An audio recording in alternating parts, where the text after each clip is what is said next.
So we're gonna stream some really boring ass archaeology today. Actually, I'm not even. I'm just gonna do archaeology like in phases because it's so annoying because I hate it so much. But I'm actually also selling a lot of the stones I'm getting. I'm just selling them because I'm like they're worth so much money right now.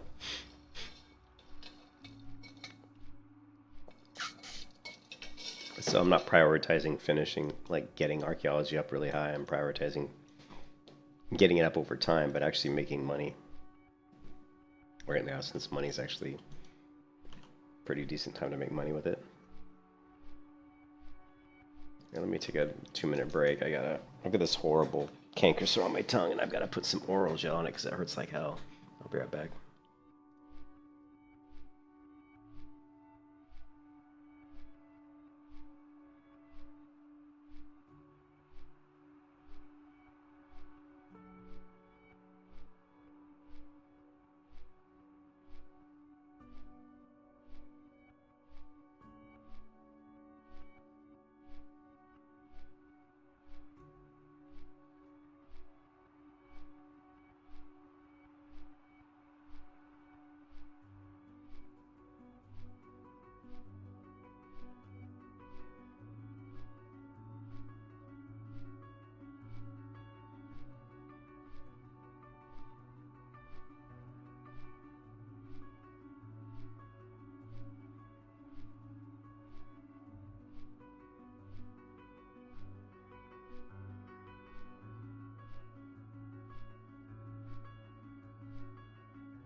Okay, back.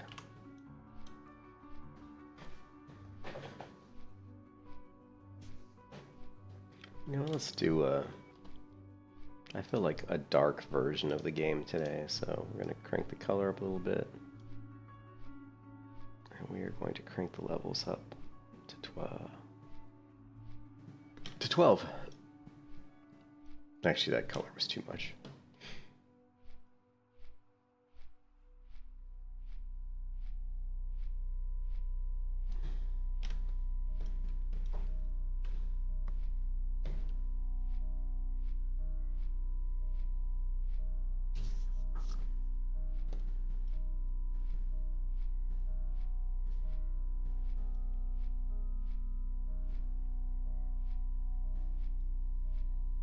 I wish I could change the visibility of these frames when I'm not in combat. I don't even want to see my player frame when I'm not in combat, so that wouldn't that be cool?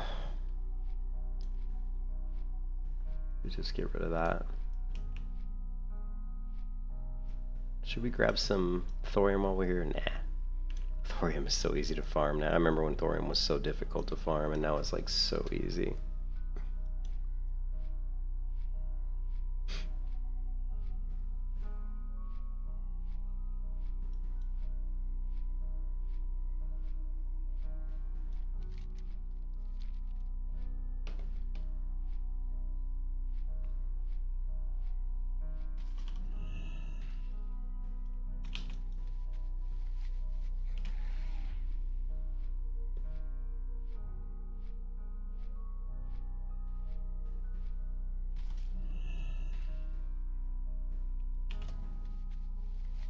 Most annoying. There's nothing more annoying than World of Warcraft in archaeology.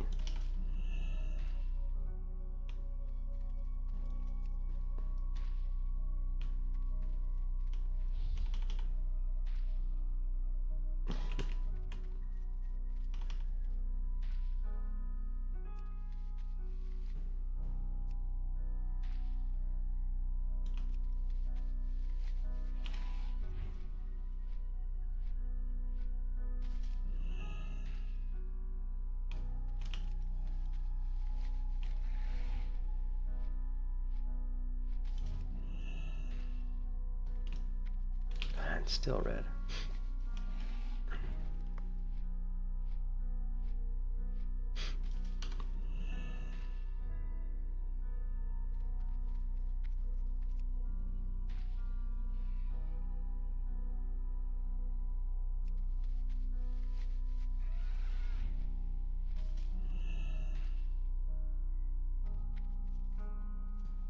God, I hate archaeology. It's like so freaking annoying.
Can't carry anywhere. What? Oh, troll.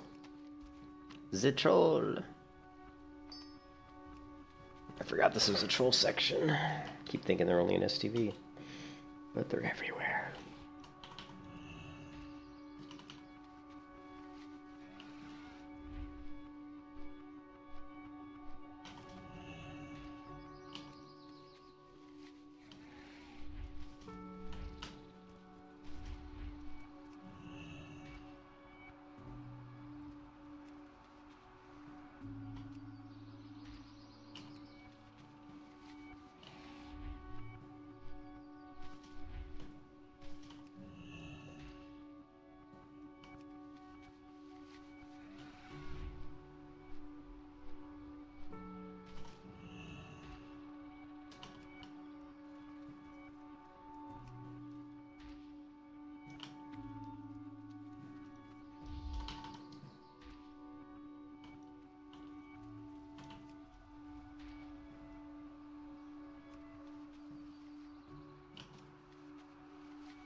Everybody loves archaeology.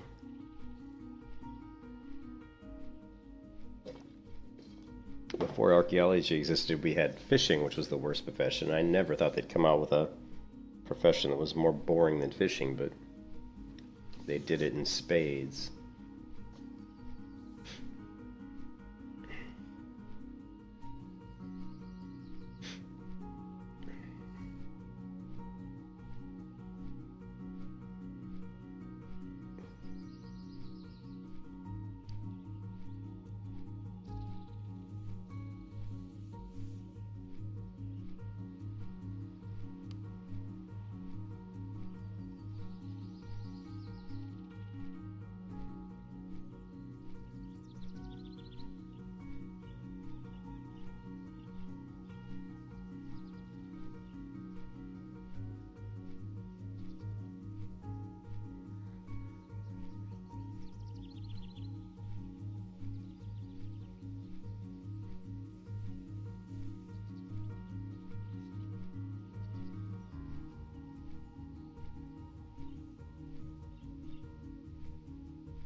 Living fossils, that's cool.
My loop just disappeared from the last time I was here. I wasn't. That's funny.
These are the best dueling, some of the best dueling locations.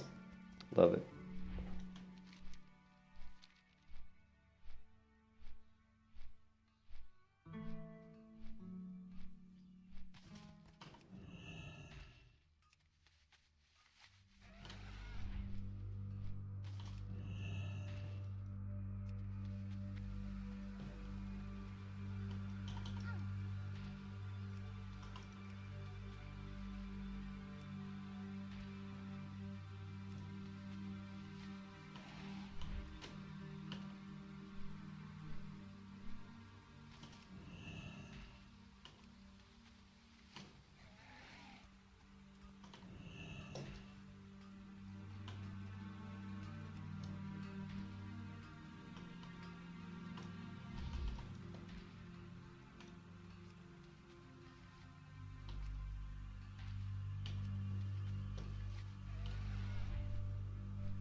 I can only take archaeology in small doses. I leveled it yesterday from 0 to like, I don't know, like 150 or something, or 140, I don't know. And then today we'll just get it to like, I mean, we're already at 200 probably. We'll see. Why does it say 100?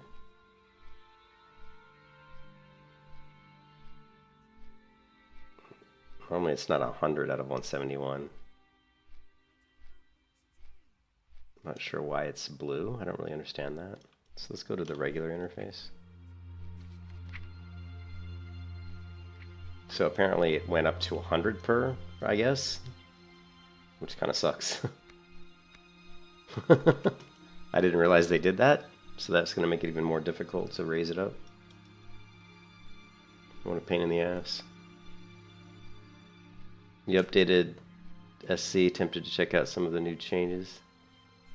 Yeah, I looked at Morphologist was streaming. See,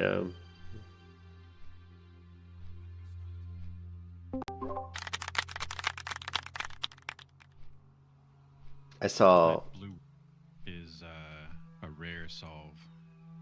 This just means the next solve's a rare solve or something. Okay, so you have to do it, I guess. Yeah, unfortunately, you can't really like skip anything, as far as I'm aware. I have heard that completing rare solves will increase the chance of getting other rare solves. I don't know how true that is. So is that a random thing then, like an RNG? Yeah, the whole fucking thing's random. It's horrible. Yeah, so it's basically a toy. Okay. Yeah, it is terrible. It's a total waste of time. I was like trying to do some battlegrounds last night and I got so mad because every BG I did random battleground, I got Ultrak Valley, and I'm like, man, I don't want to do Ultrak Valley. And then I did another one, got Ultrak Valley, and I'm like, shit. So I left that one, logged onto my Fire Mage. I'm like, oh, I'll do a Fire Mage. Did random battleground, got Ultrak Valley, and I was like, fuck this, and I just logged off. I just fucking logged off. I was like, come on. I was like, I want to do like Arathi Basin. I had the Storm. Give me something where it's not just like 30 people running in a line, you know? Yeah. It's so boring. Yeah, I saw a Morphologist was streaming Star Citizen, and he was talking about, I don't know if it was something about the persistence, how the layers are swap, and that they weren't fast enough, and until that's fast enough, they won't have the server meshing implemented or something. I don't know. I've been so far out of the game for so long, but my problem with Star Citizen has always been the same thing. It feels like it's like it's like 1 step forward, 2 steps back with Star Citizen. It's like every time they fix something, then they break 2 things, and they fix something, they break 2 things, and then maybe they fix something and they only break 1 thing, and then maybe they fix something, they don't break anything. But then, you know, Chris Roberts is like, oh, let's implement all this new technology and new things. So then they implement a bunch of new stuff, so then they break 20 things. You know what I mean? It's just this horrible cycle. It's like, why can't they have so much cool stuff in the game. Why can't you take a step back and just fix what's in the game and make it really polished? Yeah. I mean, to me, if you just do the server meshing and make that work really, really well, take everything that's already in the game and just polish it up and make it work really well. If you could do that, you'd have an amazing game, the best space game, easily, that's out there.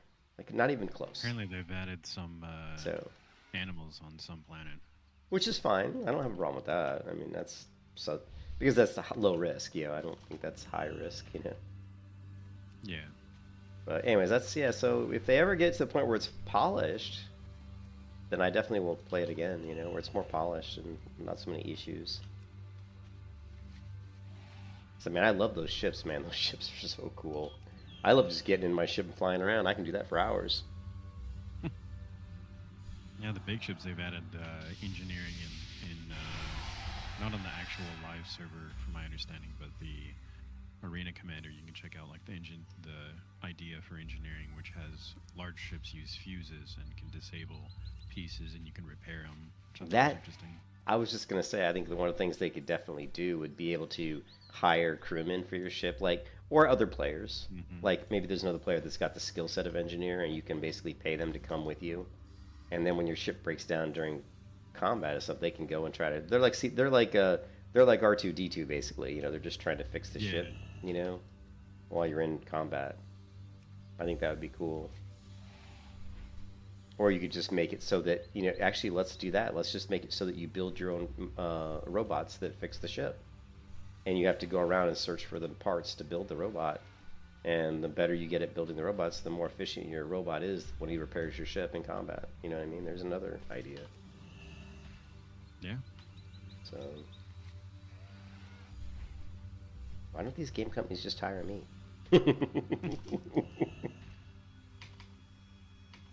But yeah, I like Star Citizen, and I want to be able to go back in and play it. But I just, every time I've tried, it's just been terrible. Like last time I tried to play, which was just a few weeks ago, I went in and it was like this. It was so laggy.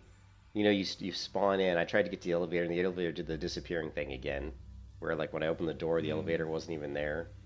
And I'm like, come on, this is, you know what I mean? I mean, this is an issue I ran into 3 years ago, and it's still popping up. You know, it's just like, come on. I'm not even paying attention to what I'm doing here. I just like hit the ground twice, ran in a circle, had to hit the ground again to start all over because I'm so flustered by Star Citizen.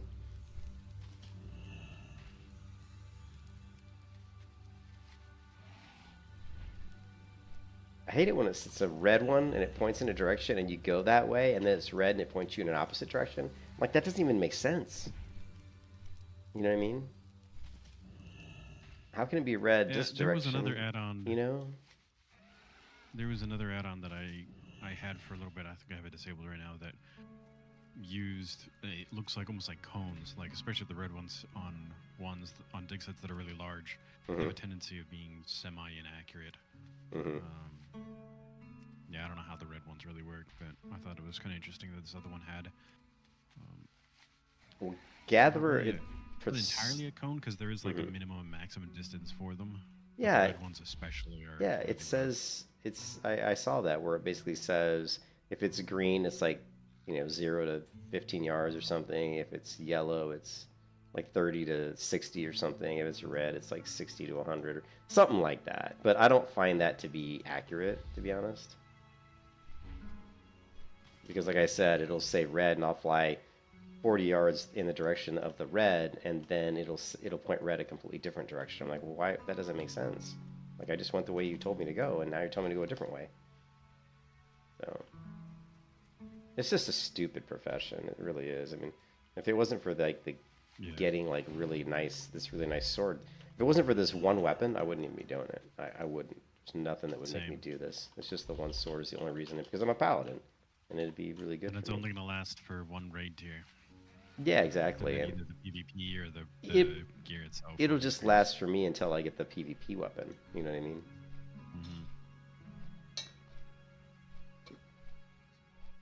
So maybe it'll last like 3 days or something, or maybe, well, probably longer than that, because if I have that weapon, I don't have to prioritize getting the PvP weapon, probably. I can prioritize getting the other gear. The other pieces, yeah. So it might last me like, like a week or 2 weeks. Which is useful. And I leveled my jewel crafting today, like, a little bit. I think... Nice.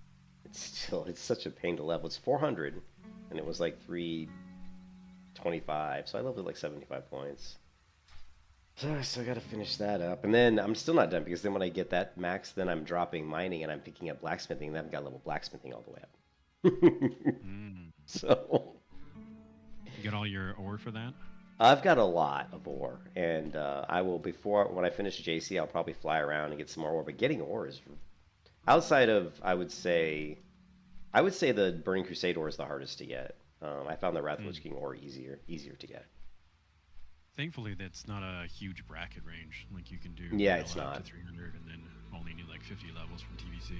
Yeah, the vanilla is the longest range, but it's the easiest ore to get. Like thorium ore is like, I mean, I can get like 200 thorium ore in like 15 minutes. It's ridiculous. I remember when getting 30 thorium ore would take like an hour in the original game, and if you were lucky. But you don't see people mining that much. I mean, you do, but like not very often. I actually never saw people mining until I got to the Burning Crusade. Which makes me think that everybody's just buying ore, I mean, somebody's got to be mining. Somebody's got to be mining it. There used to be mining. There used to be mining bots, but I've never seen a mining bot. At least never knew it was a mining bot.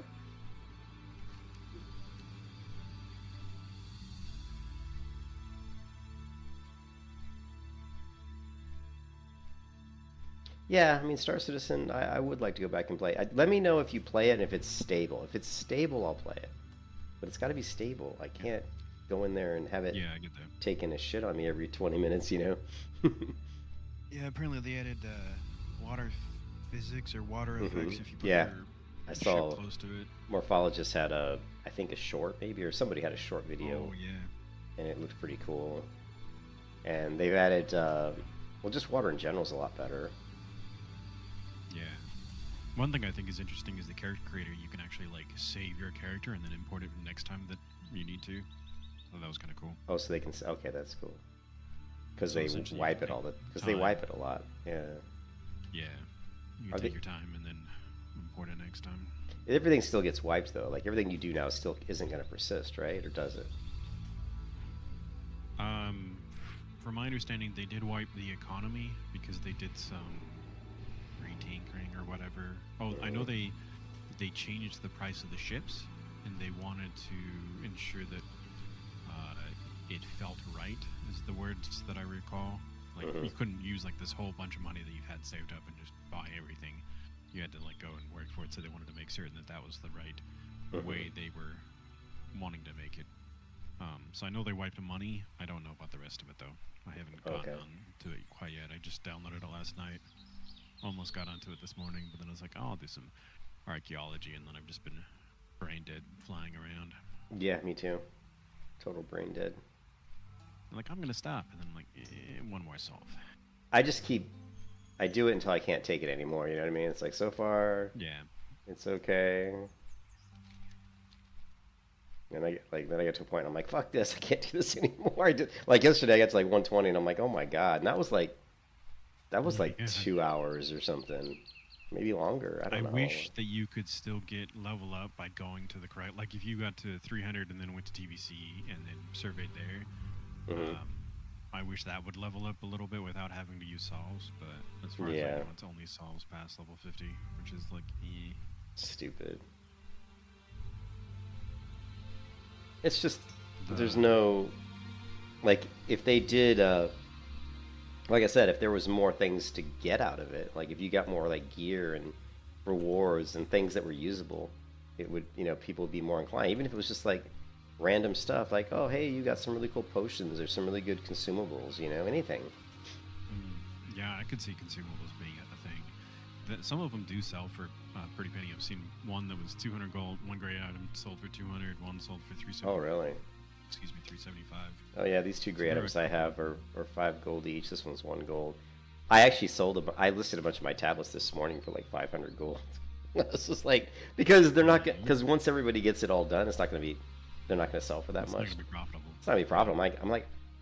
I'm not in any rush to get this done, to be honest. Do you have any troll tablets? I'm curious what the price is on those because that's one of the big ones. I think I had one. I had dwarf and I sold those. Those listed those for like 450 gold. Then I had one tablet. And I can't remember what it was, but Makes sense. I listed it by itself because I only had one of them, and it was 60 gold. It might have been a troll tablet, but it was 60 gold for one, whatever it was. They do have a lot of troll tablets compared to dwarf tablets, but I know that's got the two-handed. Dwarf has the caster staff that probably even will be raid based until you get to heroic. Okay. Can't really guarantee that because I wasn't trying that hard. So it's really better for PvE, to be honest. I mean, the PvP PvE weapon for PvP is okay, but you know, you lose out on. You miss out on resilience. You miss out on the socket, and plus the PvP weapon has gem sockets too. Oh yeah. At least they always do. The fossil one you can get the shield from. I saw that, but it didn't have very many stats. It was like had like 2 stats on it, and that was it. You know what I mean? It had like stamina and dodge or something. You know what I mean? It's strength, weak. stamina, mastery, dodge. Oh, when I looked at it, didn't mastery have all comes that. up in a weird, funny place. But you can reforge stuff too. The add-on you have has a history, and it'll show you all of the options. It's just to the left of the X button on the top right.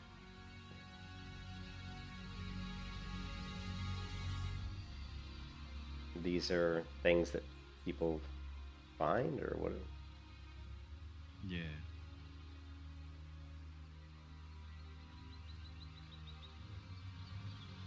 Doesn't show the stats. So Oh yes, there it is. So the shield was under the. Fossil. Yeah, see this one. Okay, this one. Okay. You know, I looked at it so quickly yesterday. So it's got strength, stamina, mastery, dodge. So again, good for PvE. Mm-hmm. Probably looks like crap. I hate the turtle shell skins for visual. Oh, I didn't even know you'd look at it. Yeah, you can't look at it, but they usually are pretty ugly.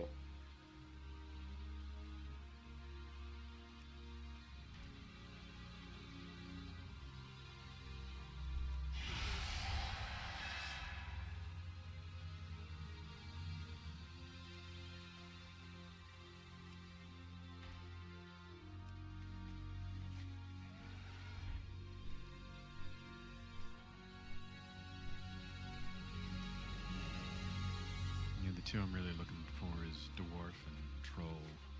Yeah, So troll. it has a caster Yeah. staff, so I can do boomy if I want to, and then troll for the two-hander for my DK. Yeah. And it's account bound item, so that's good. Yep. Yeah.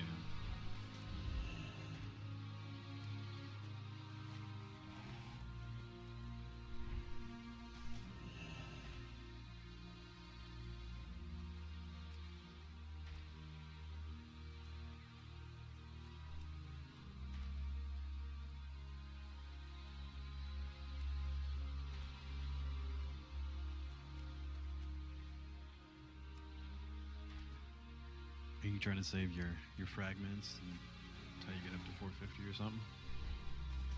Probably. Yeah, I probably will. I mean, I sold. You mean the troll fragments?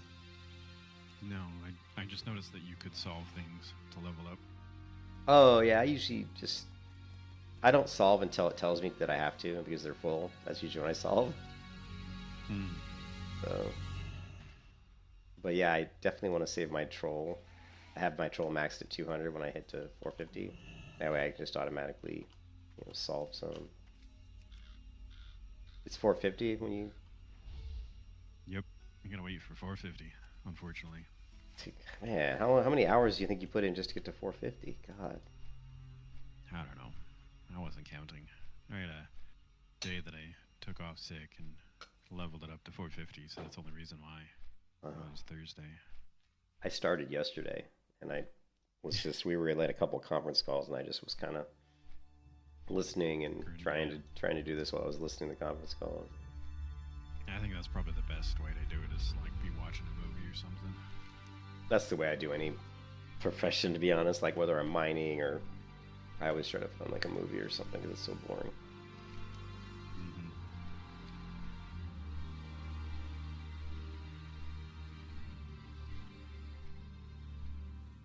Since I've been working from home, I've gained weight because I'm just sitting at home all the time. I've put on probably like 5 pounds, and I'm like, man, my belly's getting too big, and I'm like, this is horrible. I'm like, but the only way I know how to lose weight is, it's funny because like my arms and my legs are in great shape. Because I work out my arms a lot, like with weights, and I work out my chest a little bit, but I don't really work out my stomach a lot. That's the problem. I don't really do any like core exercises. And then I walk a lot with the dog because I'm always walking. And I live on the 3rd floor, so I'm go up and down 3 flights of stairs all the time.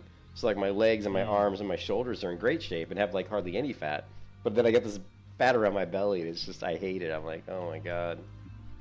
So I got to start doing sit-ups or something. Get one of those like underneath the desk walking things. Oh yeah. Treadmills. Mm-hmm.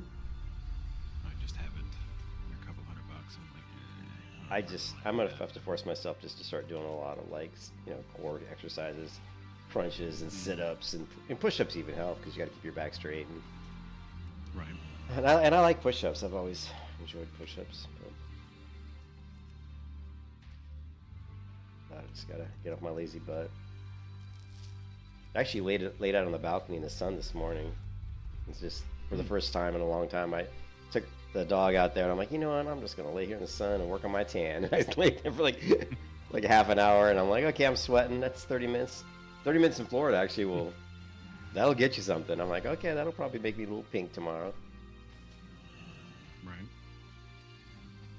Yeah, I swore this summer I'm gonna get a good suntan. Haven't done that in a long time. Why not? You know what's funny, and I don't know if it's just me, but I see a lot more Horde people doing Archaeology than Alliance. I mean, Really? it's unbelievable. Like, almost like today, since I've been doing Archaeology, I think I've seen like 1 or 2 Alliance, and everybody else is Horde. And down by the arena in STV, there were 3 or 4 Horde killing everybody that were trying to mine there, killing all the Alliance. And I tried to help out, but there were just too many of them. There were too many of them. Yeah. It's gonna be really annoying if like that's all your dig sites are right now because you can't reset them.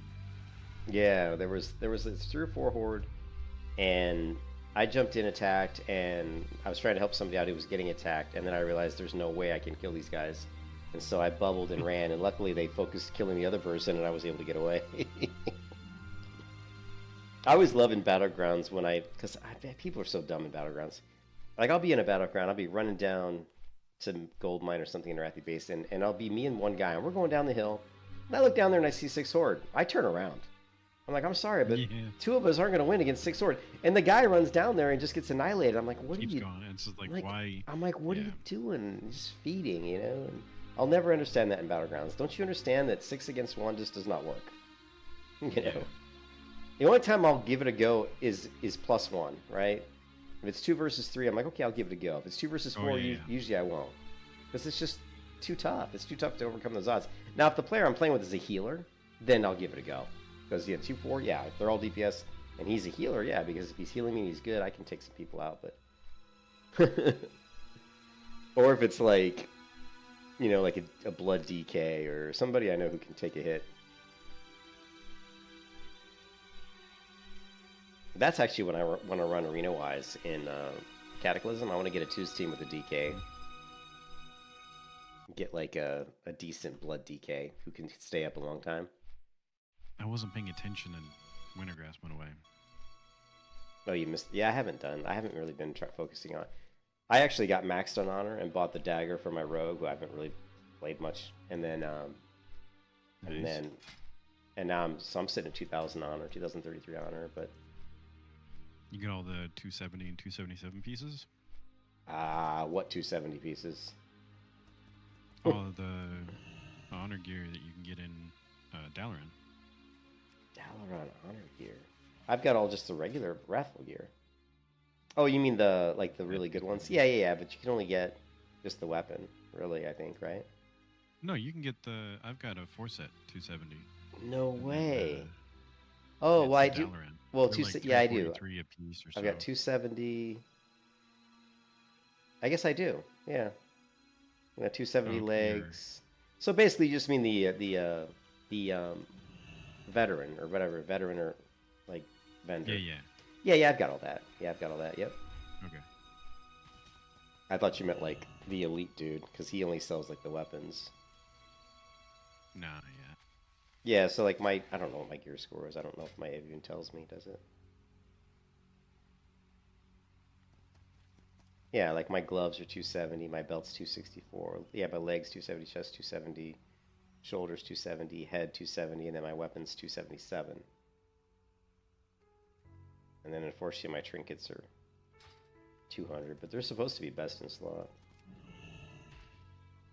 See, this is what happens when I start talking. I completely like not paying attention to what I'm doing. I've basically hit the ground like 4 times and I still haven't moved to where I need to go. Still hitting red. Come on. Yeah, I just can't stand Archaeology. It's like I put a screenshot of this other one that kind of shows the cone thing. It's a little hard to tell because they're transparent, and I'm on. Maybe see if I can increase it, but I put a screenshot so you can kind of tell with the red ones it's like 80 plus, and so you could fly somewhere that seems like in the right direction, but you'll still be 80 plus yards, and so it'll be red still, and it's kind of weird. Yeah. Where'd you put the screenshot at? Just in CataClysm. Okay. Yeah, alright. I see it.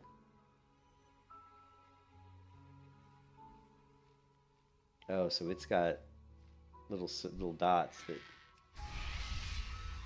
Okay, that's If interesting. you, yeah, so if you, it's barely present because I don't know how to get a good contrast. The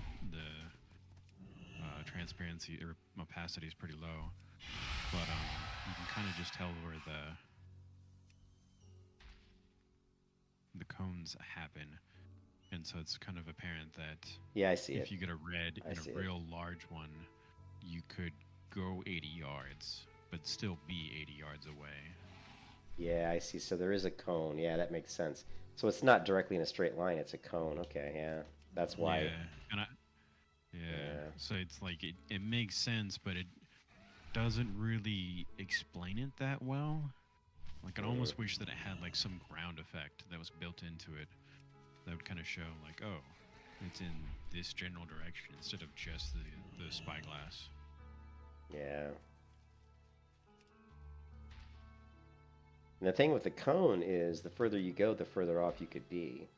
Like if you have a cone in Mm-hmm. front of you and you only go 5 yards, you're still going to be pretty close. But if you, the further you go, if you're to the far right of the cone and it's to the far left of the cone, you know, the further you Mm-hmm. go, the further apart you get from where you need to go. So, Yep. so that's where it could end up being. You could end up being completely the wrong direction almost. Yeah, I see Bitcoin took a dump the last few days, but dropped down to almost 60K again. I started thinking I'm about more maybe. looking at it long term more than anything Yeah, within a month, in my yeah, opinion. I totally look long term. I mean, my goal is that hopefully by 2030 I'll have some money. You know what I mean? That's the goal. I mean, that's only Yeah. 6 years from now. So in 6 years, like if it's where most people think it'll be in 6 years, I mean, most people think it'll be between like 1 million and like 3 million. That's what most of the, I should say most Mm. of the bull people, the bullish people, you know. Yeah, whatever fucking jargon they like to use. But most of those people do tend to think it'll be at a minimum. I mean, that's like conservatively, I would say maybe 350,000. I think would be to me would be extremely conservative in 6 years. Mm. But yeah, a lot of people think it'll be between like 1 million and 3 million.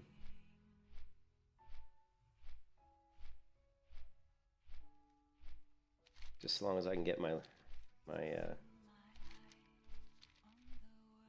Lincoln log cabin. Right?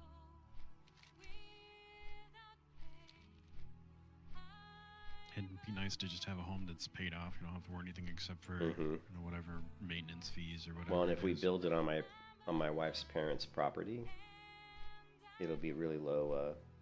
The fees there are going to be really low because it's kind of in a very Nice. out of the way place.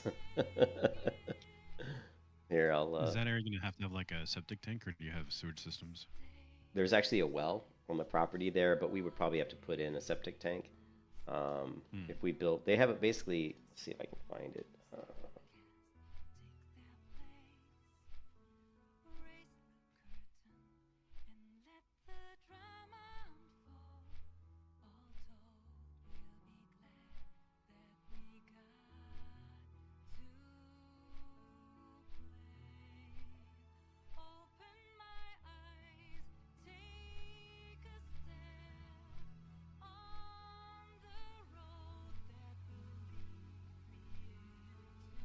It's right here. So if you look at my stream, Mm-hmm. this is this is where their cabins are. So this is actually, let me go back. This is Standing Stone State Park, this big green area, right? You can see that on the stream. Okay. And the cabins they have are literally like right about here, right where my cursor is, in this Hmm. area. And if you look at the regular terrain, you can see what it looks like. I mean, it is very hilly, fully covered. Here, let's see. You know, so they're like, you know, it's all like forest kind of. So, but the thing is, this area that back up through here is all state park. So even though Standing Stone State Park is here, this area between their cabins and Standing Stone State Park is pretty much all state park. So nobody can build there. So you're gonna have where they have their cabin at. There's a little bit of area here that people have cabins. But most people that have those cabins, they hold on to them. They don't want to sell them, you know. And if they do sell them, they usually sell them to family members, or they just, you know, they die and give it away to their children. But there aren't too many. There's just a few scattered cabins here. So the cool part is, if we move there, you'll never really have to worry about anybody else moving there. It's never going to become some sort of, you know, congested area. It's always just going to be a few people living in the woods. And so, yeah, there's no water. There's no city water here. Their cabin has a well, so it has well water. But what you can do is you can put up this big bladder, like this big water tank, and you get a bladder, and there's actually a spring that's really close. And so the other cabin is I think you were telling me. I told you about this. Yeah, there's a spring, water. and you take the bladder, you put it in the back of the pickup truck, you drive up to the spring, you hook it up, you've got a pump, it pumps the water into the bladder, then you drive the truck back to your cabin, and you connect it to your big well, your big you know, whatever you want to call it, big container that holds your water, and you pump it out of the bladder into that, and you can put enough water in there to last you, like, you know, it depends on how big your container is, but it could last you for like a week, you know, so you'd only have to do that maybe once a week. Yeah. So that's probably what we would do, and then other than that, you know, they have electricity. That I think they're even running fiber optic down there, so it should be great. But that'd be nice. Yeah. But anyways, we don't know for sure that's where we would build. There's other, you know, land around there you can purchase. So we might purchase a plot of land. But I'm saying, worst case scenario, if I didn't have a ton of money, there's a plot of land right there that their parents own that probably is going to go to us anyway when they're not around anymore.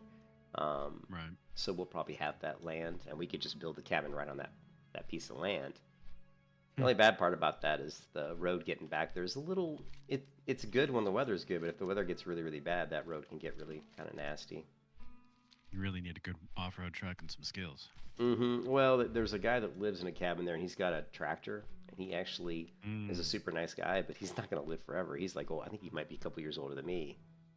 And he actually, when the road gets really bad, he takes his tractor through there, and he fixes any issues. He even puts down gravel and stuff.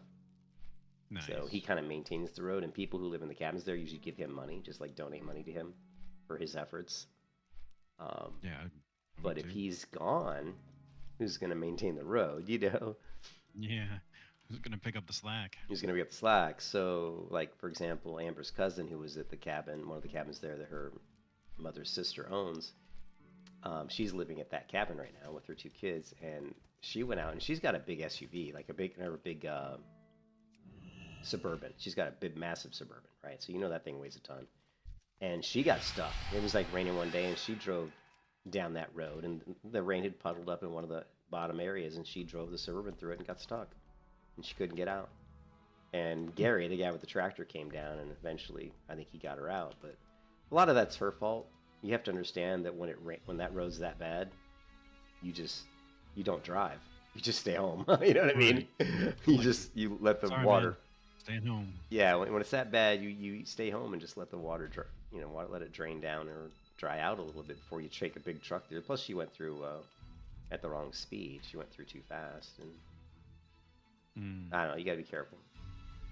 Anyways, right. So I don't know if like building our log cabin there would be because of my wife's health and everything. It might not be the best option.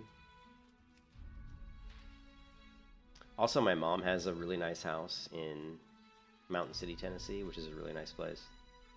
I don't know what's going to happen because she's like 86, and I don't know what's, you know.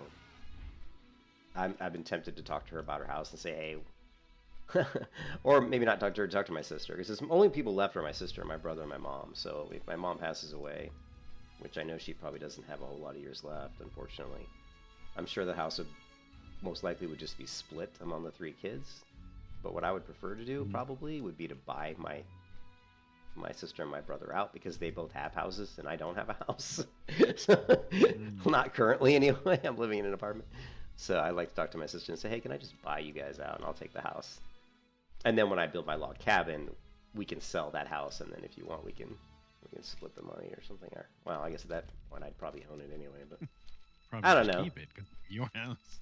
Yeah, I mean, at that point I'd own it, so who knows. But the problem is I get along with my sister really, really well, and that's not an issue, but I don't have a good relationship with my brother. He's a real jerk. He's also money. He's a greedy money type person. So any opportunity to get money, he's right there. You know what I mean?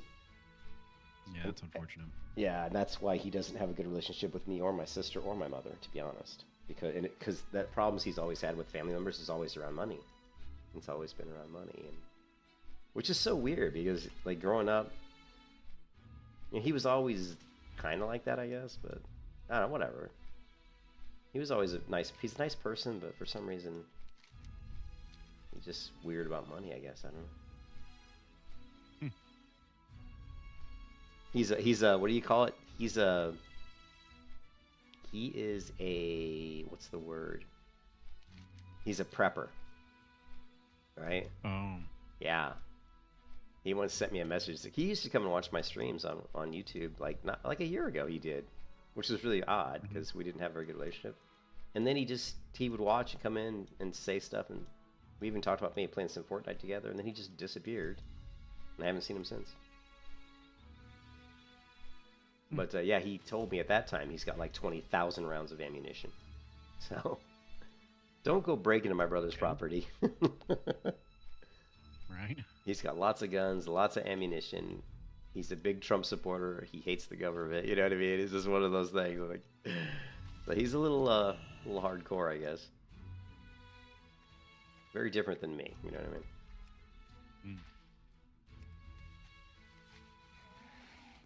All right, I've just about reached my limit of archaeology for today. I might be there too. I'm at 61 troll solves, so we'll see how far I can handle it. Well, I think I went from like 35 dwarf pieces to 192. Fossil-wise, I probably went, and I've done like 3 solves already today just because I had to, because I was maxed. So I don't know. I mean, like, I'm at 180 archaeology, and I think I started at like 160 maybe. So I've probably done like 4 solves maybe. The one thing that keeps me going is I'll solve one, just hoping to get one, then get pissed off and go and fly off again. Yeah, well, you're at the point where you can actually get what you want, right? You're hoping. Yeah. I mean, you're at the point where you're doing it because you're trying to get the item. I haven't even got to that point yet. The big problem I have is that you have no real... hey, RJ. Showing any kind of, like, progress towards it. Because it's like, yeah. You could...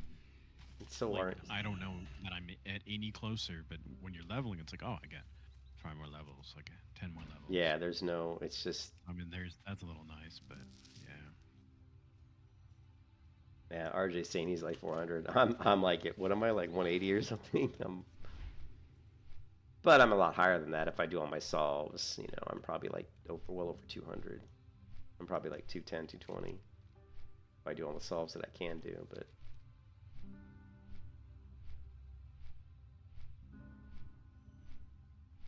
But yeah, it's just annoying. It's like the most annoying profession. It's so dumb.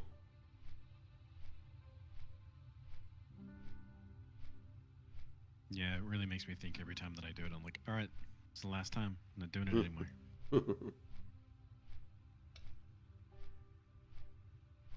But I truly don't have a whole lot else to do right now because I'm at about 260 on all my 260 eye level on all my characters, so I'm ready to go in and kill things and level up. But yeah, I mean, the only thing I could do would be to play my fire mage or the rogue, and I just haven't really had the motivation to. So I'm just like, I haven't really been motivated for it. I like the paladin. I enjoy when I'm doing PvP on the paladin. I enjoy it. So I'm like, and when I play the fire mage is okay. It's weird because I have like you just run around and you're spamming living bomb on everybody. it's kind of weird. Yeah, it definitely seems like a glass cannon style build, like where you get caught, and die, but if you don't get caught, you're gonna do a lot of damage. And you can do a lot of damage to a lot. I tell you one thing I noticed though is that remember on the private server I was constantly running out of mana. That wasn't the case here. Like I was running around doing dotting people, and I was not running out of mana. Like I was able to, like we're on the private server. I mean, if I just like used all my abilities on one encounter, I was completely So. I could definitely probably go through. I could probably take on 3 people in a row, like sequentially, before I do them. So I could like kill one person, then go to another person, kill them, then go to another person. And then by the time I killed that third person, then maybe I'd be like But like on the private server, it was like every encounter I So big difference. That was a nice discovery. I was like, oh wow, I actually have mana. Yeah, that's rather interesting. Yeah, like RJ said, he's right. I mean, that's all it was. It's just you're just running around scorching people and hitting them with living bomb and and hitting them with fire blast and blast wave, yeah. And then trying to be really cute with your blinks and ice blocks and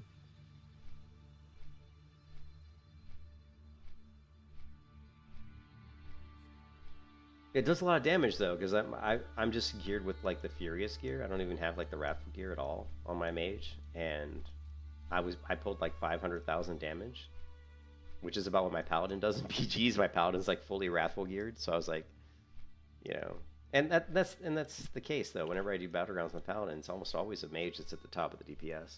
Almost always. Yeah, always in the top mages three. are really strong right now. Yeah, they're always up there. Mages. Sometimes boomies, the stupid Starfall bullshit or whatever it is they cast is annoying as hell. Oh, and then every once in a while I get these stupid shamans with their chain lightning. Good God. Actually into next week. Sometimes chain lightning hits me and it like almost kills me like from 100%. I'm like, go down to like 30%. And I'm like, damn. Yeah, that's a little BS, huh? Well, especially when I've got like 1,500 resilience, which is a pretty good amount. Yeah. Yeah, shamans. But the scariest things is the scariest thing I've run into in battlegrounds was the arcane mage, without a doubt. Like I don't know why, but I ran into a couple arcane mages and they hit me the hardest out of anybody. So it was weird. Like mages hit me hard and fire mages hit me hard, but it's like fire mages like I just watch. I get limiting bomb and they start burning me, and I just I pop on my fire resistance if I have to. I throw up my bubble or whatever if I have to, but. Arcane Mage was... Because the Fire Mage, a lot of it's damage over time. Whereas with Arcane, it's instant. Yeah. Well, and the other thing Fire Mage has is that impact stun or something like that. I don't know what it's called, but like... Yeah, it's like impact stun, yeah. Stun or whatever. Yeah, and it procs a lot, so... Yeah, I'm suffering from another canker sore. I get these canker sores in my mouth. It's because I drink too much soda. Whenever I drink too much soda, I get this stupid canker sore in my mouth. And so that and it always comes like under my tongue, and so then it rubs against my teeth, and it hurts like you wouldn't believe.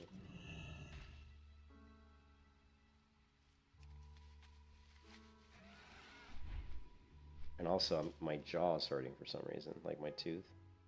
So I've got all this. So I'm in a lot of pain. Let's put it that way. I might have to take some Advil or something.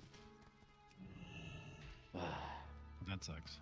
I spent so much money at the dentist the last couple of years. Like, yeah. Oh yeah, I went and did it. Because I'd put off going to the dentist for a long time, and so I had a bunch of cavities, and I spent like a lot of money at the dentist.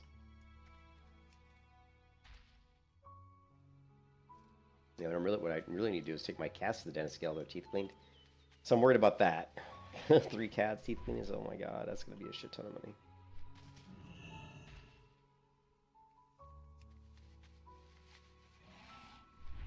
After these animals are gone, I'm done. No more animals. Maybe like one animal. No more 4 animals. It's too expensive. If I sit down and think how much money I spend on our animals, it's a lot. And just the food, the litter, and the litter robot alone was like $800 probably. We don't have cats, so I don't have to worry about litter robot, but I really should do something more about picking up in the backyard. It rains enough that I can get away with it compared to Arizona. Arizona just doesn't rain, so it was just there. No, I pick it up every time, but I'm on a apartment complex. But right. they have all these stations around with doggy bags and stuff, so it's quite easy to maintain. It doesn't take a lot of effort, really. But I never wanted the dog anyway. It was my wife who wanted the dog, and I said no probably about 100 times, and 101 time. Well, really, I said no until she had her heart attack, and when she had the heart attack, she said, I want the dog to help me get back my cardio. And obviously I couldn't say no after that, No saying no at that point. So, but I feed the dog, I walk the dog. She just reaps the benefit of having the dog smile at her in the morning. That's all she has.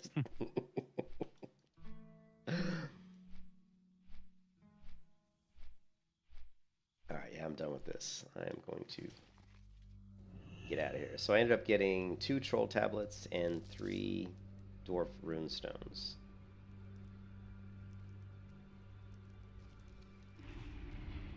Let's go check my mailbox and see if anything's sold. I put up a bunch of auctions for my shield crafting crap that I made. No idea if any of that stuff's going to sell.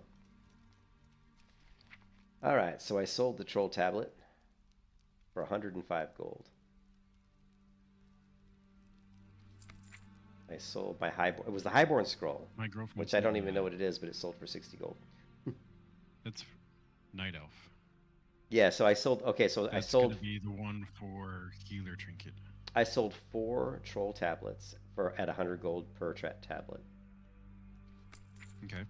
Actually, 105 gold per tablet. That's the two-hander. So I made 420 gold. I just figured I'm not really in a rush to get the two-hander, and I really don't even care if I get it. It'll be nice if I get it. If I don't get it, I'm not really too concerned about it because I can just get the PvP weapon. Right. So I figure while this stuff's worth money, I might as well capitalize on it. Yeah. Yeah, I mean, I just made 480 gold. I just made. The dwarf ones, I don't seem to get as many, and that's the caster staff. Yeah, I mean, I got 3. And I spent about, I don't know, 50 minutes maybe doing stuff. I have like 7. I think it largely comes down to how many dig sites. Like, I don't seem to get as many dwarf dig sites compared to troll dig sites because you got troll on north and south of the map compared to dwarf is just the center of the map. Yeah. RJ was saying, who does the dog love more? I would say I would say probably loves Amber more, and that's because I was pretty strict in the beginning training the dog, so I was very strict about his behavior, and he was really badly behaved.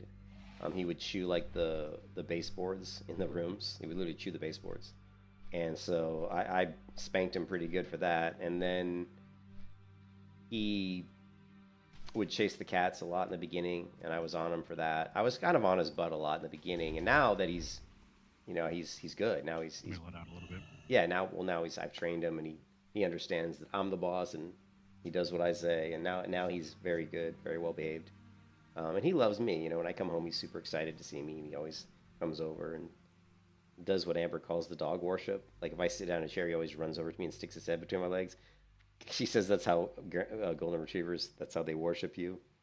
It's like they stick their head down because they're like, what is it? They're like basically acknowledging that you're the master, but they want you to pet them, to pet him. And then so I rub his sides, rub his head. And so, yeah, he loves me, but I think he probably loves Amber a little bit more just because she never has ever disciplined him because she's never had to. Actually, she did discipline him once. She beat his butt one time, actually, when he was chewing the baseboards.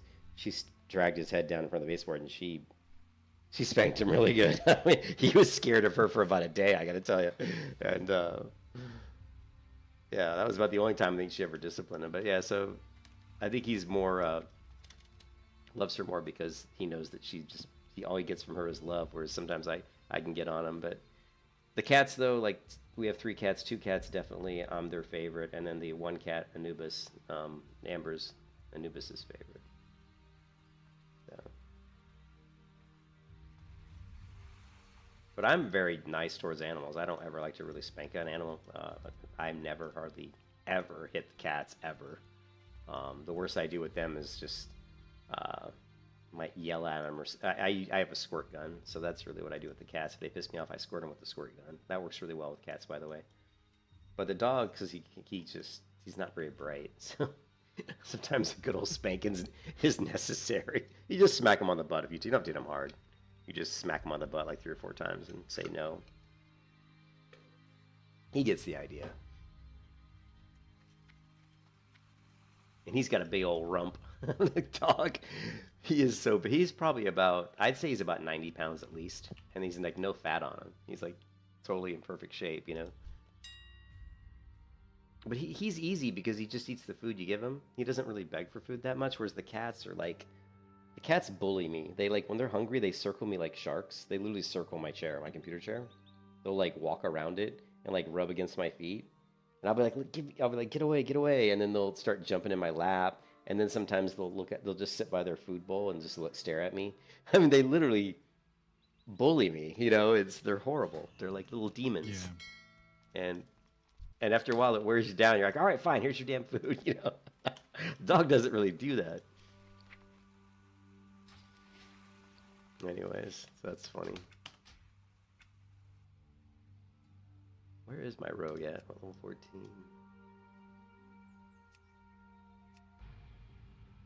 I think I'm going to try a battleground with the fire mage. Now, if I get AV, I'm not going to be happy. The last 3 battleground queues have been AV, every single one, and I don't really enjoy AV.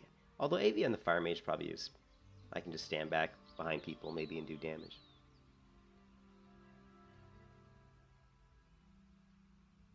Stupid BOA 51 chest that you won't ever use.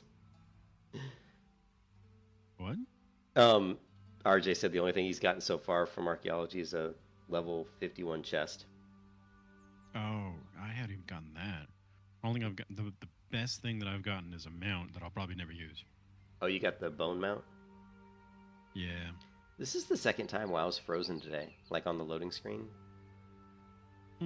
Like the bar goes across, you know, and it just froze. This is the second time this has done this today, and I can't remember the last time it's done that. Like it never freezes, so that's kind of unusual. Yeah.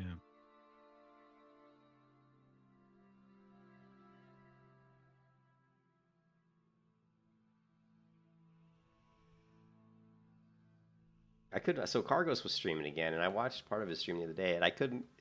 It just kind of was like surprising when he kind of said, "Oh, I like what Blizzard's doing with, you know, with Season of Discovery and all these different versions of the game." And I just thought, because to me, I'm completely against it. I'm completely 100% against it. Like I think all the different versions of the game is a bad thing. You know, I think it divides the player base, and it's just not a good thing. I mean, some people see options as good. To me, it's like when you have something when something's not broke, don't fix it. But Blizzard, it's like. There's this one YouTuber, and I've mentioned this before. It looks like this game froze again. Yeah, it straight up froze again.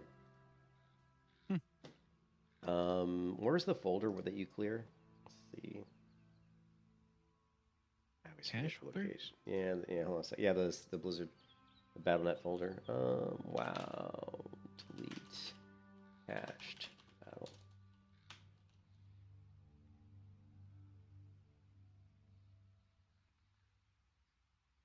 This one.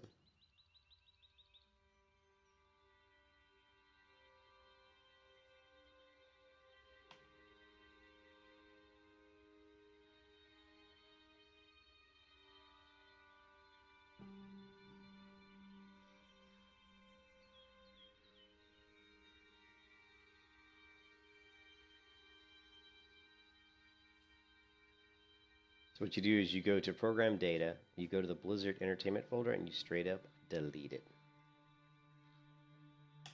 The funny part about this is the launcher won't even know where your install is anymore after you do this. Like a lot of times it doesn't even find it. Really? Yes.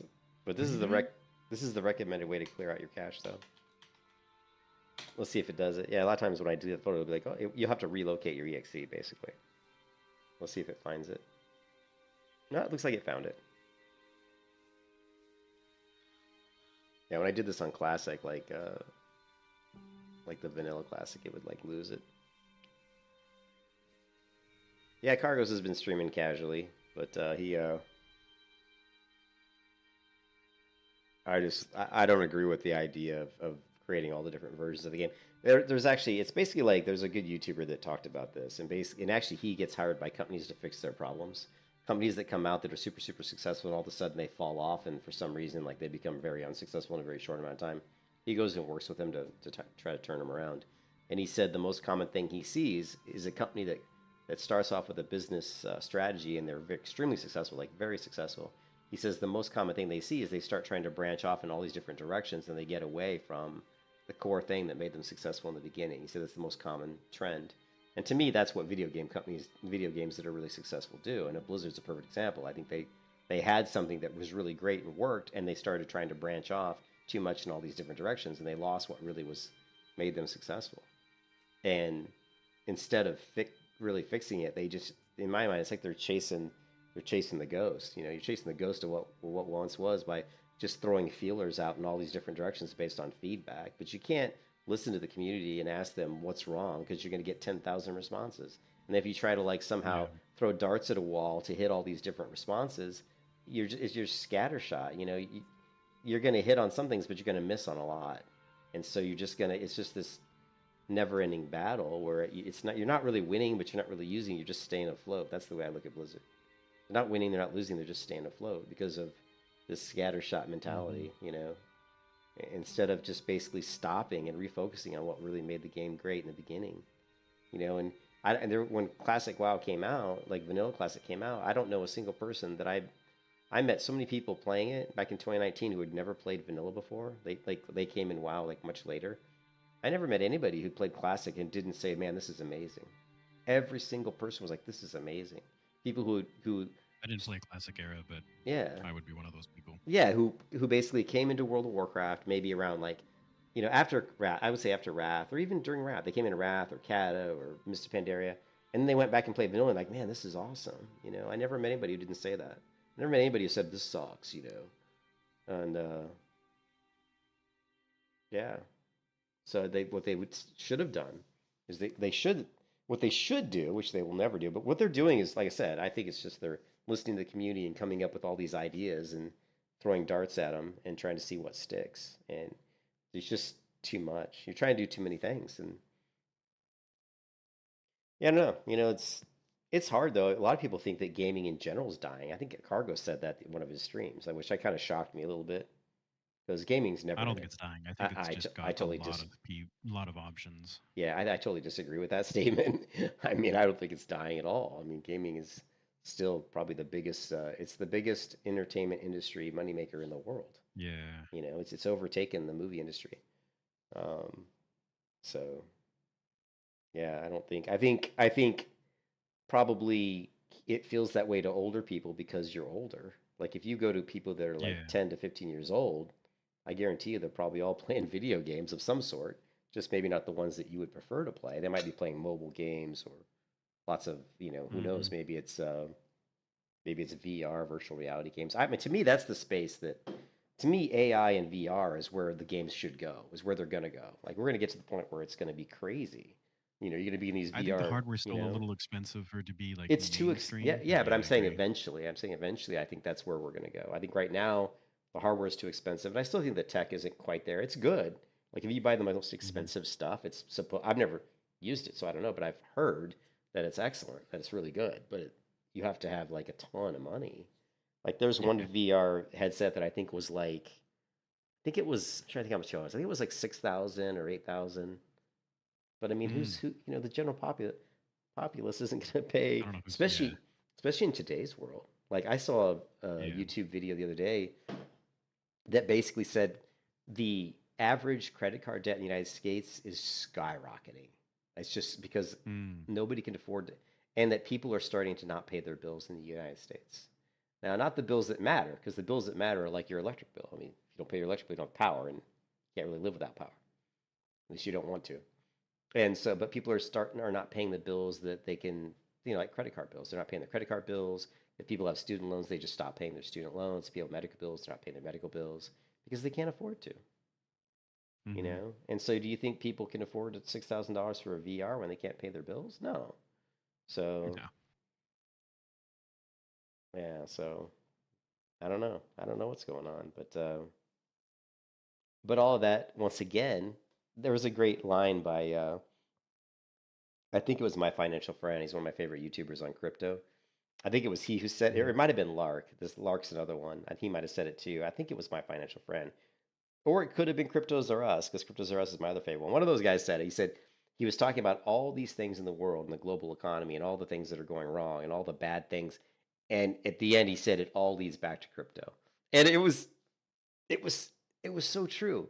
Like all the issues he talked about, a lot of them could be solved by just using crypto as the global economy. And they're actually China and Russia and a couple other countries are trying to make their own currency. Did you know that? I just found this out Mm. like a couple days ago. They're actually trying to make their own currency, and that Russia is like 90% Their own off of. cryptocurrency? No, not well. I think it's backed by blockchain or something. It's not really. It doesn't really feel like crypto because it's back. It's not really crypto because it's backed by their dollars. Like whatever currency is like rubles for Russia or whatever, they back Oh, it. They okay. back the new currency with their currency. So there's a name for that. I don't know if it's just called backing currency or whatever. But like crypto isn't backed by. What's so good about Bitcoin? It's not backed by anything, right? Yeah. That's what's good about it. Whereas gold, like a lot of it, like the United States currency used to be backed by gold, but it no longer is. But it used to be backed by gold. What happened was, I don't know if you know the story, but we had Fort Knox, which had all this gold in it. But what was happening is nobody knew how much gold was in Fort Knox, and the United States government, being corrupt as they always are, ended up spending a lot of the gold. So the amount of gold that was there really wasn't what was supposed to be there, and a lot of the gold that was in Fort Knox, some of it was from other countries. You know, so the Mm. government, so the United States were kind of cheating. They were kind of like using people's money without letting them know. And so the gold backing fell apart, and now I don't know, now the currency is called fiat currency, which I don't even understand what that really means, but it's not backed by gold anymore. Um, but the cool thing about crypto is it's not backed by anything. Crypto is backed by Yeah. basically it's just like anything in the world as far as a currency. It's like it's just a note. It's saying I have something, and it's worth as much as you think it's worth, right? And if you can Yeah. use it, like in the I talked about this before, but in the old days, salt was one of the biggest currencies in the world. And if you Hmm. wanted something, you might give somebody salt for it, because it was a really usable item. But anyways, yeah. But it was just interesting. He's like, yeah, all paths lead back to crypto. But I'm still waiting for my Tether cold storage to show up. Should be here for the next couple days, and then I'm going to create Nice. my first, not my first, it'll be my second. I'll be creating my second crypto wallet address where I'll be able to offload my crypto from crypto exchanges, because exchanges are like the middleman, right? Like you go to exchange, the exchange buys the currencies and then you buy it from them, and then they hold on to it for you. It's like a bank almost, Mm. really, but it is risky because it like if that exchange ever something bad ever happened, you could like this is Right. what happened with this other exchange company. I think it was FTE or something or F something. They Yeah. Yeah. yeah they went under FTX or I think FTX maybe. And but actually just got announced recently that all the people that lost their money on there are getting their money back actually. So that's good. Well, It's that's just good. so people are getting their money back, but obviously they were without that money for a long time. Like I don't know how long it was, like a couple years or something. But yeah, but the government like there's this thing called KYC or something. It's like basically when you sign up for an account on some of these exchanges, they actually want your information, like they want like your name, your phone number, and your address. And a lot of people don't want to give that out. So there's a lot of exchanges that are non KYC, which basically means all you need to set up an account is an email address, right? And Yeah.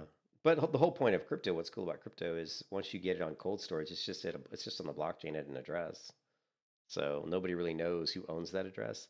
That's why they talk about it all the time. Like there's this one guy called Mr. 100 who buys like hundreds of Bitcoin like every day almost. The guy's, he bought like what was it like $600 million worth of crypto like a couple of weeks ago.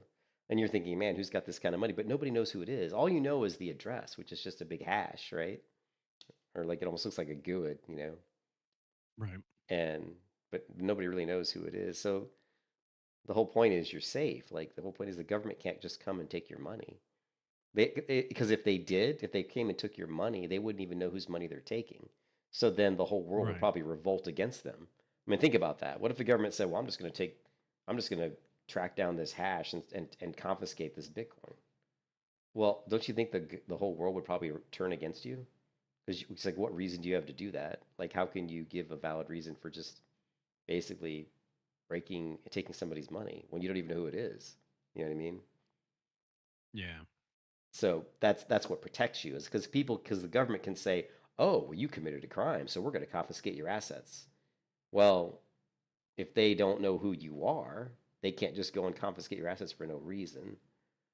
That's one of the reasons why you're more safe with your crypto. you know. Yeah, that makes sense. Anyways, it's weird, dude. It's a weird world we live in. But we're either going to go one Yep. or two. We're either going to go one or two ways, and we're either going to go fully crypto, which I think we will eventually, where all the global currency will eventually will be some form of crypto. Crypto. It just makes sense, you know. I don't know when that'll happen though, or we won't, The whole world will collapse into some sort of global fucking post-apocalyptic World War III. I don't know. Who knows, man? I guess there's four options. There's three options. We could have some sort of big major war conflict, right? Or we could have basically where the countries just don't want to do crypto, or maybe some countries do and some countries don't, and so the countries become more segregated. Or everybody adopts crypto and it's a global. The problem is China. And the biggest problem I see right now in the world is that Russia, at least from a United States perspective, is that Russia and China are buddy buddy, and they're both very big global powers. And so when you've got two big global powers working together, I don't think that really bodes that well for the rest of the world, in my opinion. Yeah, and that's okay. So my game's frozen 3 times today, and it's booted me out multiple times when it shouldn't have. I just logged in and I got kicked out. Weird. Are you still running Bug Grabber? No, I think I just disabled it. Let me check. Yeah, that's really weird. No, it's really weird because yeah, I'm not running. Yeah, I'm not running Bug Grabber. And if you look at all my add-ons, I only have one add-on out of all my add-ons. Well, I take that back. Two, I think, MSBT. But I've run MSBT all the time. It's never up to date, to be honest. But OPI is the only one I have that I think that's out of date. Let me go back to the main screen. And here, it says you're running a newer version of the game and have interface modifications which are out of date, right? So let's see. So the only ones I have that are out of date is OPI and MSBT and Mask. But Mask is like, come on, I ran that on the private server without any issues. Yeah, I'd But be surprised if Mask is. yeah, I don't think Mask is. It's just not. I mean, and honestly, the only errors I was getting when I ran those things was OPI. So Did it fix when you got that other version? no, I've never been able to get the OPI fixed. What? I think I have the same version you have. Hmm. Here we'll find out. I'm pretty sure I have the same version you have. You go to, let's see, files. The version I have is, I think, the Wrath of Lich King version. Yeah, Zeta 5.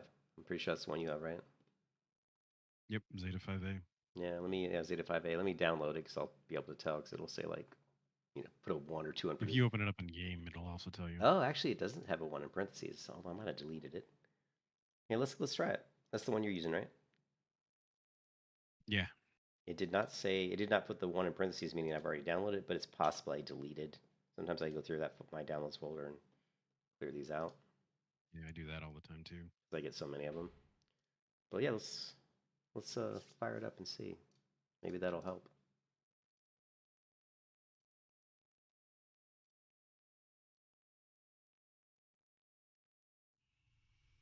Yeah, actually, Cargos, and he did. Someone asked him a few questions about why he went away, and he did talk about it a little bit.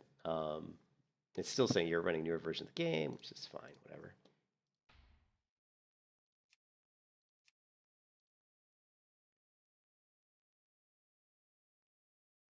The thing is, I use Opie for my paladin. Actually, I use Opie for my mage too. Opie I'm pretty tied to. I would hate to play the game without it, to be honest.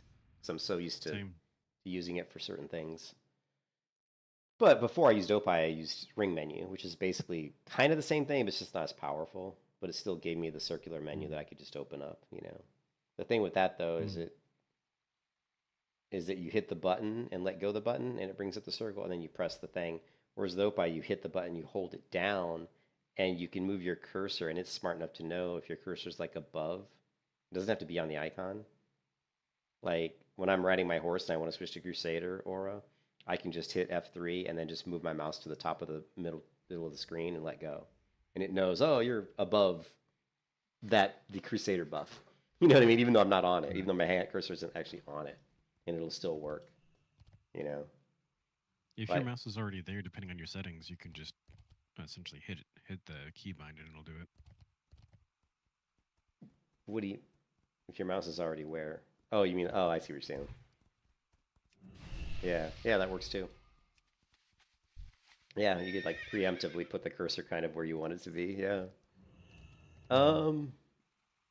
Yeah.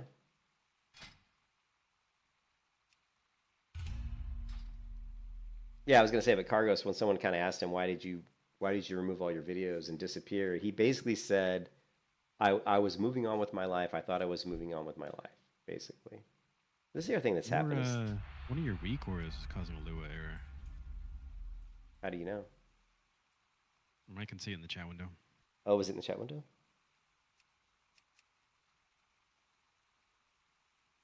It's the mana bar too. It's this one, which we don't need anymore because now mana is not an issue. So we can get rid of that one.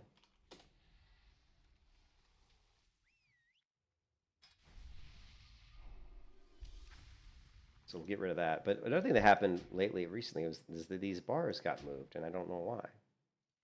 Like my player and target frames have moved, and I don't know why they moved. Sounds weird. Yeah, I had to fix them on my other character too.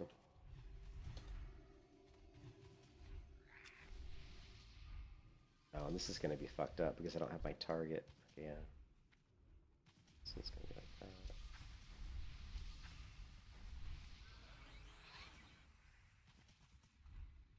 Yeah, this isn't good. And the MSBT, one thing I have about MSBT is, I think it does. I think you can save profiles, but right now I don't have it set up that way. So it's kind of jacked up.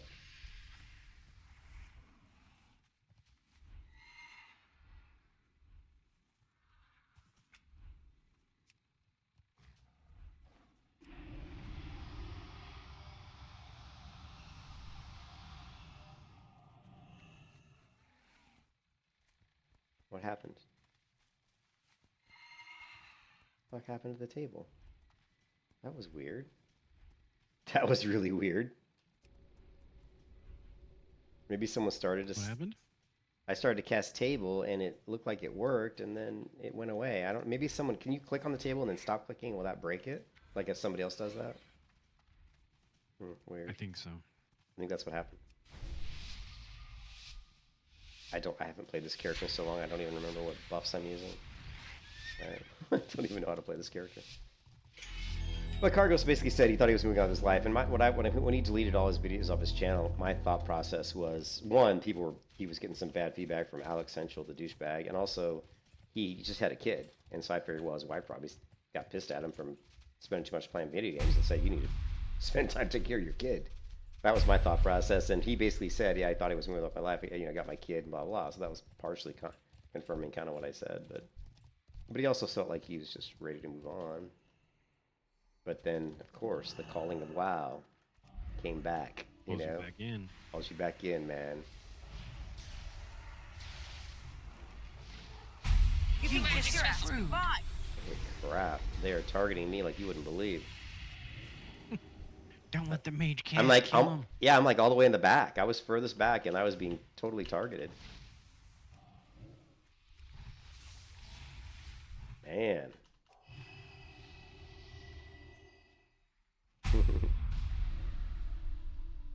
Definitely was being targeted there. I don't think I did any damage.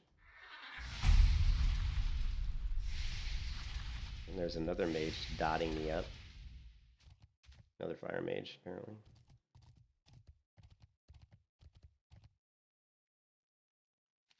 We just got our ass handed to us, but we actually got farm and mine flagged, so must have been their whole... Well, we just lost farm, or mine. Yes. Yeah, they all went LM, apparently. What is this? Oh, a paladin. I got a paladin charging me here.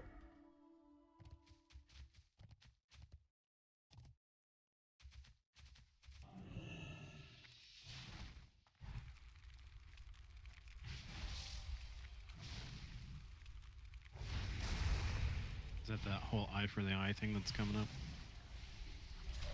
What do you mean? Oh, I don't know what he was doing. He just was. like He was just. thing.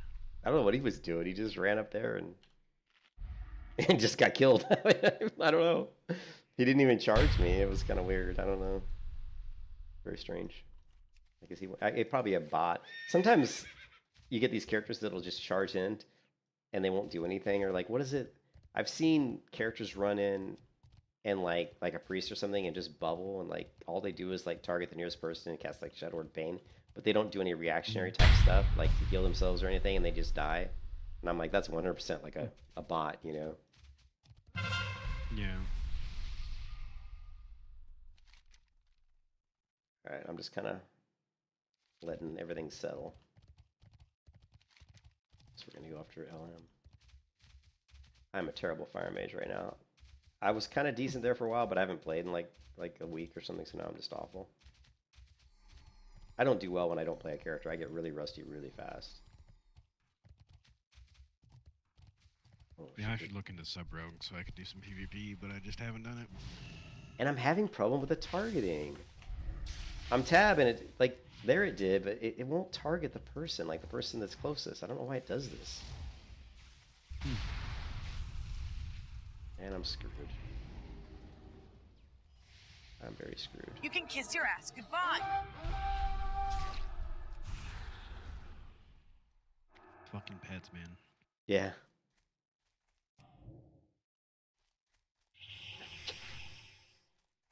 But there was a shaman there in the beginning, like the closest to me, and I wanted to target the shaman because I wanted to counterspell and just start blasting him. And I had to tab. I tabbed like 3 times, and it never once targeted the shaman. It was like targeting people behind the shaman. I'm like, what is this? And I've had that problem in WoW for like a while now, and it really is infuriating. Do you ever have that problem where it's just not tab targeting the closest enemy? I usually play melee characters, so I find it isn't bad at melee range, or at least I don't recall. I'm gonna go back and watch it and see, was it really that bad? Or was it just me like not seeing some enemies or something? The other people. Yeah. Okay, here we go. So I run up. Here, I'm watching on my stream right now. I run up. Okay, come up, come up, come up. I see a shaman right. Okay, there's a DK. I have the DK targeted. I don't know. I can't tell. Oh, I don't have my add-on installed. Shit. Which add-on? The one that shows the actual class type in the portrait. Oh, yeah. This was the first fight. That's what the problem is. It wasn't the second fight. Oh, I'm getting attacked.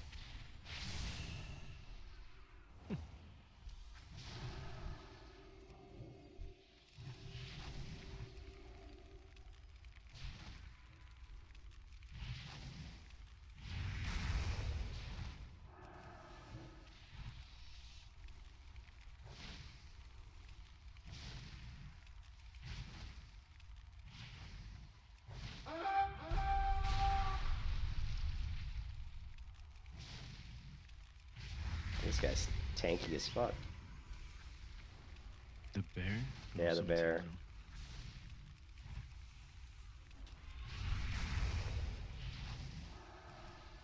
Yeah, there's sort of a hybrid spec for Feral Kitty Bear. Takes a lot of the defensives in addition to getting a lot of the strength of the cat form. Mm-hmm. They also, this is the expansion that they gained, Survival Instincts, which is a 50% damage reduction for 12 seconds. Mm-hmm. Yeah, that's crazy.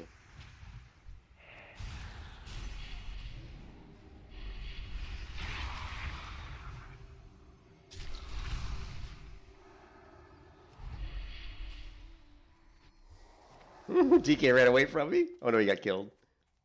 DK was trying to kill me, death grip and everything, then finally he just took off. No, he's right there. He just he slowed him and then he couldn't get away, and then somebody was healing you. I'm gonna spell steal all his heals. Now I've got all the heals. I got like 3 heals on me. Thank you, generous druid.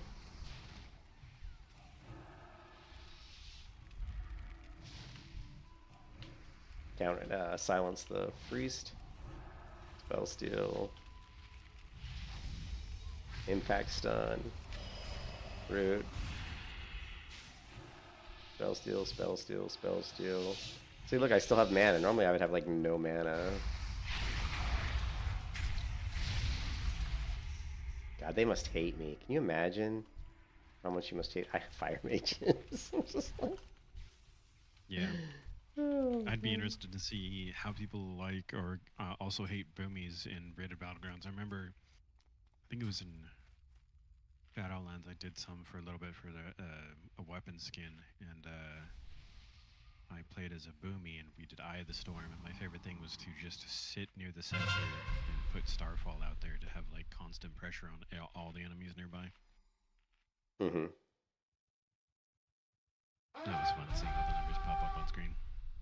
Yeah, for sure. Oh, Tim Tom was saying. Sorry, I got distracted. Okay, there are 2 options for targeting: target closest enemy mobs and target closest enemy player, and more. Check the key bindings. Yeah, there are. Yeah, I'll have to check the key bindings on that. I'm the tab targeting. But yeah, if they do that, I could possibly use a keybind. I have to use another keybind just to target people, but I'd be surprised in a battleground that those keybinds would do something different, though. well, tab should target the nearest enemy, and then shift tab previous enemy, I believe. Like if I hit tab here, it's not gonna do anything because there's no enemies. But yeah, I've been having. It could just be me, but there's been times when it looked like there's a person standing right in front of me. I hit tab and it doesn't target them, and I'm like, why is it not targeting them? Like here it worked, obviously.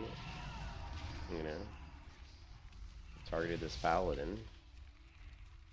I notice in dungeons that it doesn't necessarily target closest, but it will do like almost like a round robin. Like they're all in melee range of me, but it'll always do in a very specific order. Essentially, it'll start whoever's closest, and then it'll move to the next one. But if I keep cycling through it, it'll always go back in the same order for that particular group of mobs. I wonder if there's something funny going on with that. Yeah, maybe. Yeah, there's a whole bunch of mobs coming this way. I don't like the look of this.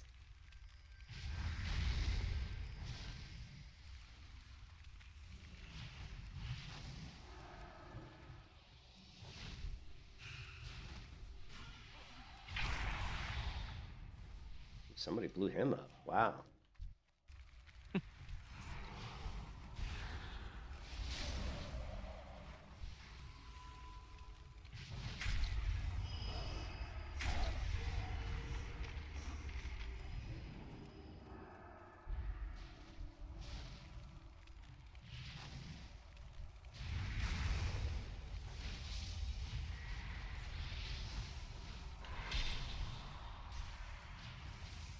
That was dumb. I hit the wrong button.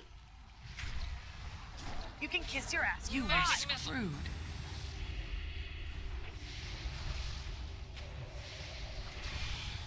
You can kiss your ass. Goodbye.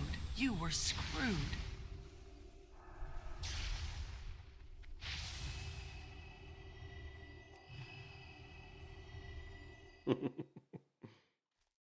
You can kiss your ass. Goodbye. But that's tab default is nearest enemy. Yeah, it actually tab there in that particular instance. Tab seemed to be working okay. I think it's probably just me not seeing something on the screen, to be honest, because it really normally. But normally it's never. Normally, like I've never had that issue before. Like normally when I play WoW, tab has always worked pretty well. But I've noticed in CataClysm, for whatever reason, it's actually not even just CataClysm, just in classic WoW. Like in retail WoW, I've never ever had an issue with it. But I've noticed in classic WoW, I've run into issues with tab not seeming to work correctly. So, anyways, I don't know if I did any damage. Nah, I'm not, whatever. I'm doing 469,000 damage, but I have really bad gear. So, but that's about how much damage my paladin does, and my paladin has like full wrathful. So, like this character, Your paladin has to get into melee Yes, range, though. that's a big difference too. But this one character is just all furious, right? So I don't have any. I just have all furious gear, which is like I think the level 70 gear. You know. How much honor do you have on?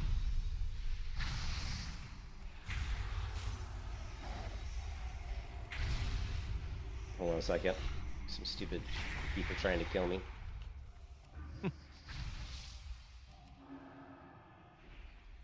Oh, really?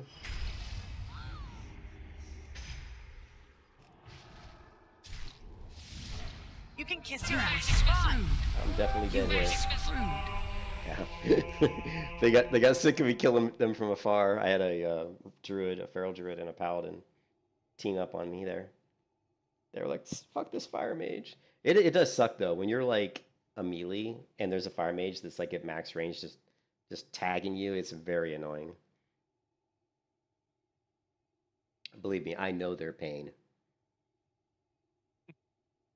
Yeah, I don't know if you saw earlier, Tim Tom, but I was just saying to Blue that the one class or the one character that was the most shocking or the most scary as far as burst damage that I've seen so far in Cata was actually an arcane mage. It was just like they hit so hard, you know.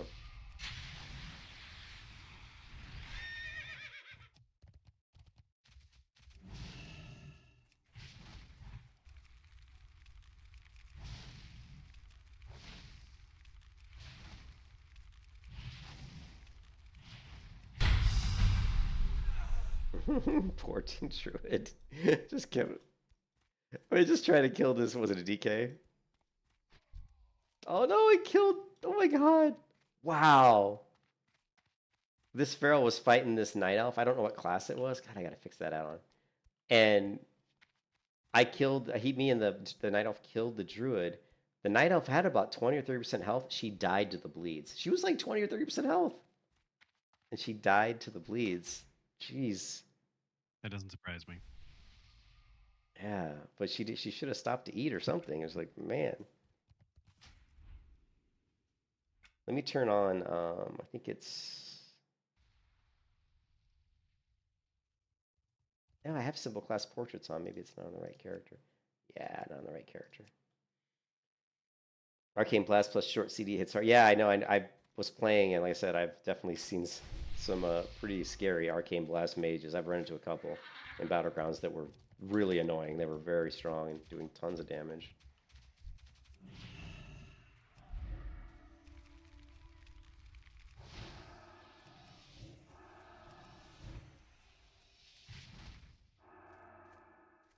There, I had a tab target 3 times before it targeted that paladin. That was a perfect example. I had it tabbed 3 times.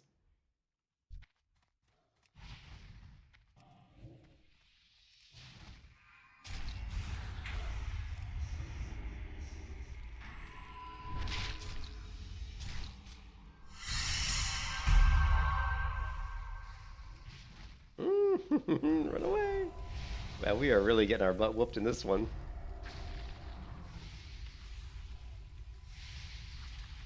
Damn. You can kiss your ass goodbye.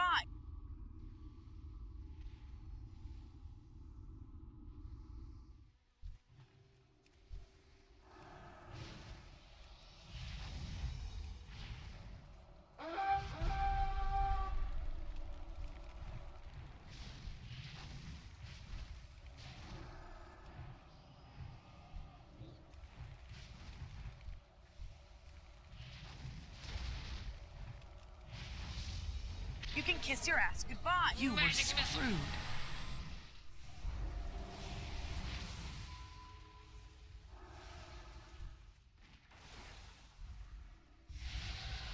Where's my fucking Blizzard, man? Do I not have Blizzard anymore? It's like not on my keyline. Should have Blizzard. Well, there you go. This spans all video games. Like this spans me as a player across all video games. I die the fewest. Like when you sort by deaths in this battleground on the Alliance, I had 1 death. The next Alliance had 3. Whenever I played Fortnite, I was in the top 0.5% players or top 0.3% players in like fewest deaths. It was like I was always like one of the most highest rated players as far as few deaths. Not Fortnite, but sorry. What's the Blizzard one? The Blizzard team shooter. I was like always like the fewest Overwatch. deaths. Yeah, Overwatch. In Overwatch, I was always like damage wise, I'd be like, oh, top 10%, but like deaths, I was like top 1% every time.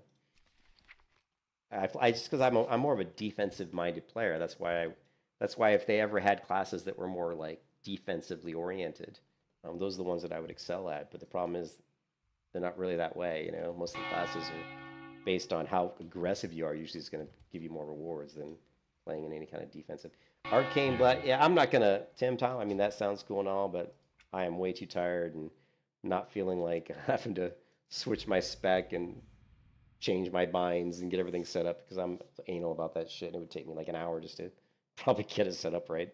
Plus, playing Arcane when I haven't played Arcane at all through the whole at all would feel really weird. But yeah, Arcane does look pretty interesting.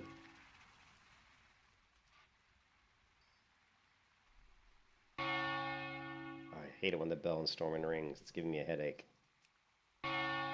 Seriously.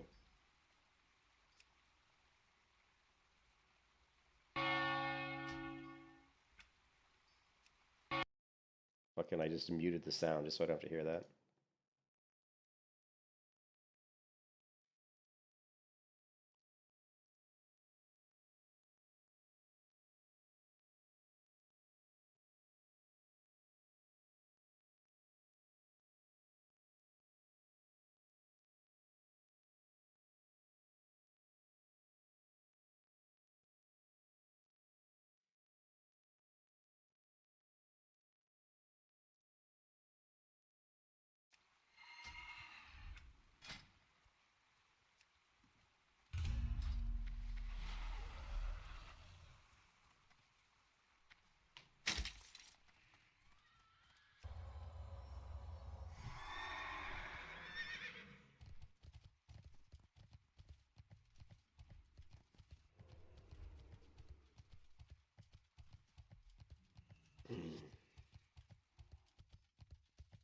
I'm hungry. I haven't eaten anything today. I'm surprised my wife hasn't texted me. She'll like text me and it'll just say eat. Just EAT. My stomach just growled. My stomach just right on cue. I'm like, I'm hungry, and my stomach literally just started growling.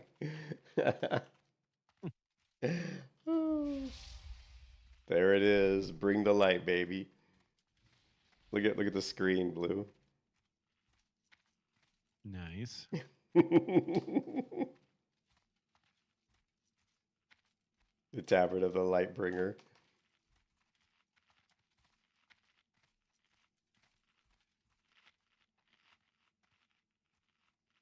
I love to throw that on in Battlegrounds because the whole enemy team just wants to kill me. They just want to kill. Look at that big shiny paladin. Kill that paladin. It's like a big target.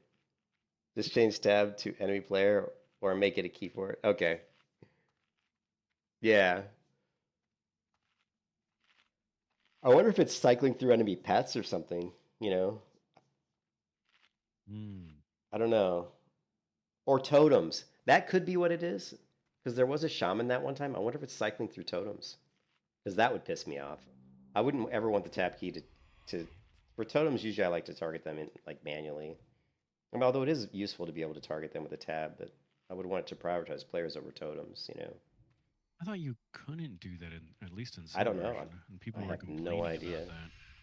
Yeah, that's the thing. I don't even know. Yeah, I know. That's what I said, Tim. When I have this glow on, people like want to kill me. Here, I think I turned it off though. It's probably gone. Yeah, I forgot that when I use item rack to change gear, it turns it off. Because this has my guild tabard. If I had the same tabard, it probably wouldn't do that. Yeah. Yeah, people definitely want to kill me when they see that. It's and it's really funny when they can't kill me too, because they're like, "Damn it, that freaking glowing paladin! I can't kill him." It just irritates them. I had one guy do that. He tried really hard to kill me, and when he couldn't, I teabagged him. It was a glowing teabag. Oh man.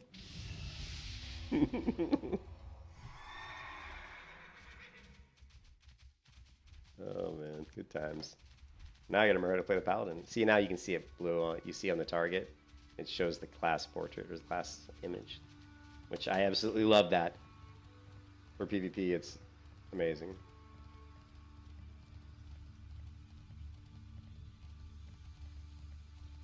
What do we got? Oh, DK?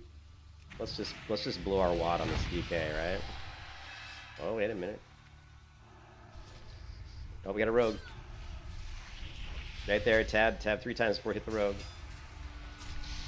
I'm gonna have to bubble here because I'm in trouble. We're bubbling.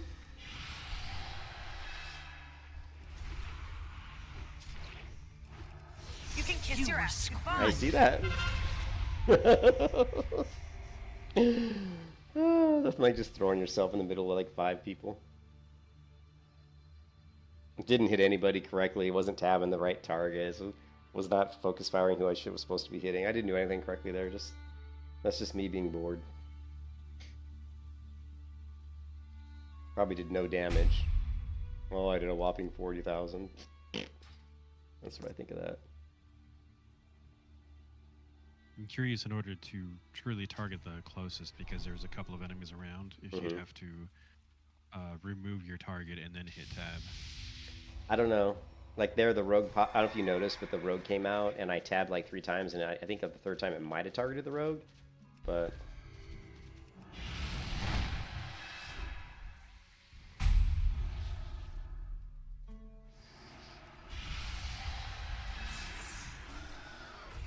Oh. Yeah, it did tab target that totem, so. But in that time it targeted the warrior who was starting. It might have something to do with it, who I'm like actually like facing, you know? You can kiss your ass goodbye. Ah, You were screwed. I'm dead. I'm dead. I'm not really in the mood to play today, to be honest. Like I'm not, like my brain's not even focusing at all. Like I'm not executing my skills at all. I'm just kind of standing there going, "Dear." And it shows in my play. My brain is not in it today. I've been like that for like ever since I started doing the archaeology. I blame archaeology. It ruined me. It just ruined me for a while. I was just like, what the fuck? Let's kill this guy just for hell of it. Well, here's the rogue.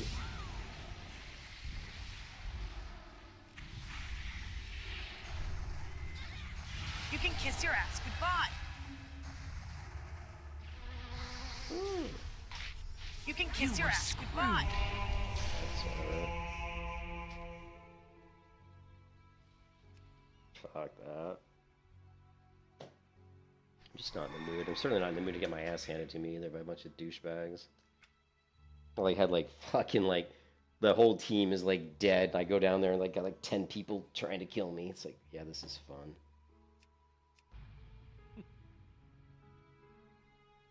Just burned out on WoW. We need a new MMO. Like we really need a good new MMO.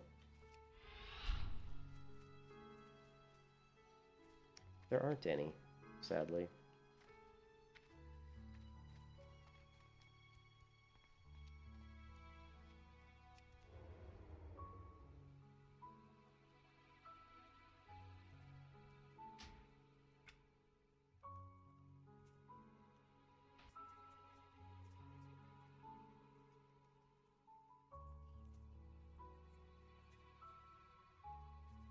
There aren't any good MMOs.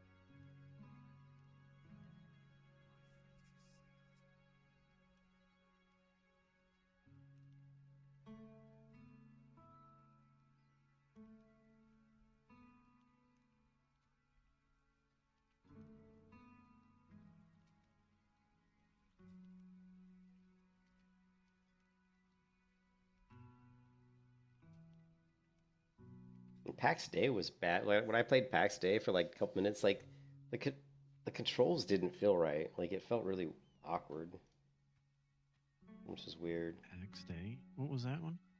That's the another MMO that's got like some building in it, and it's like Unreal Engine 5, I think. And it just, I was in the beta, and it just was, it wasn't good. I just didn't like it.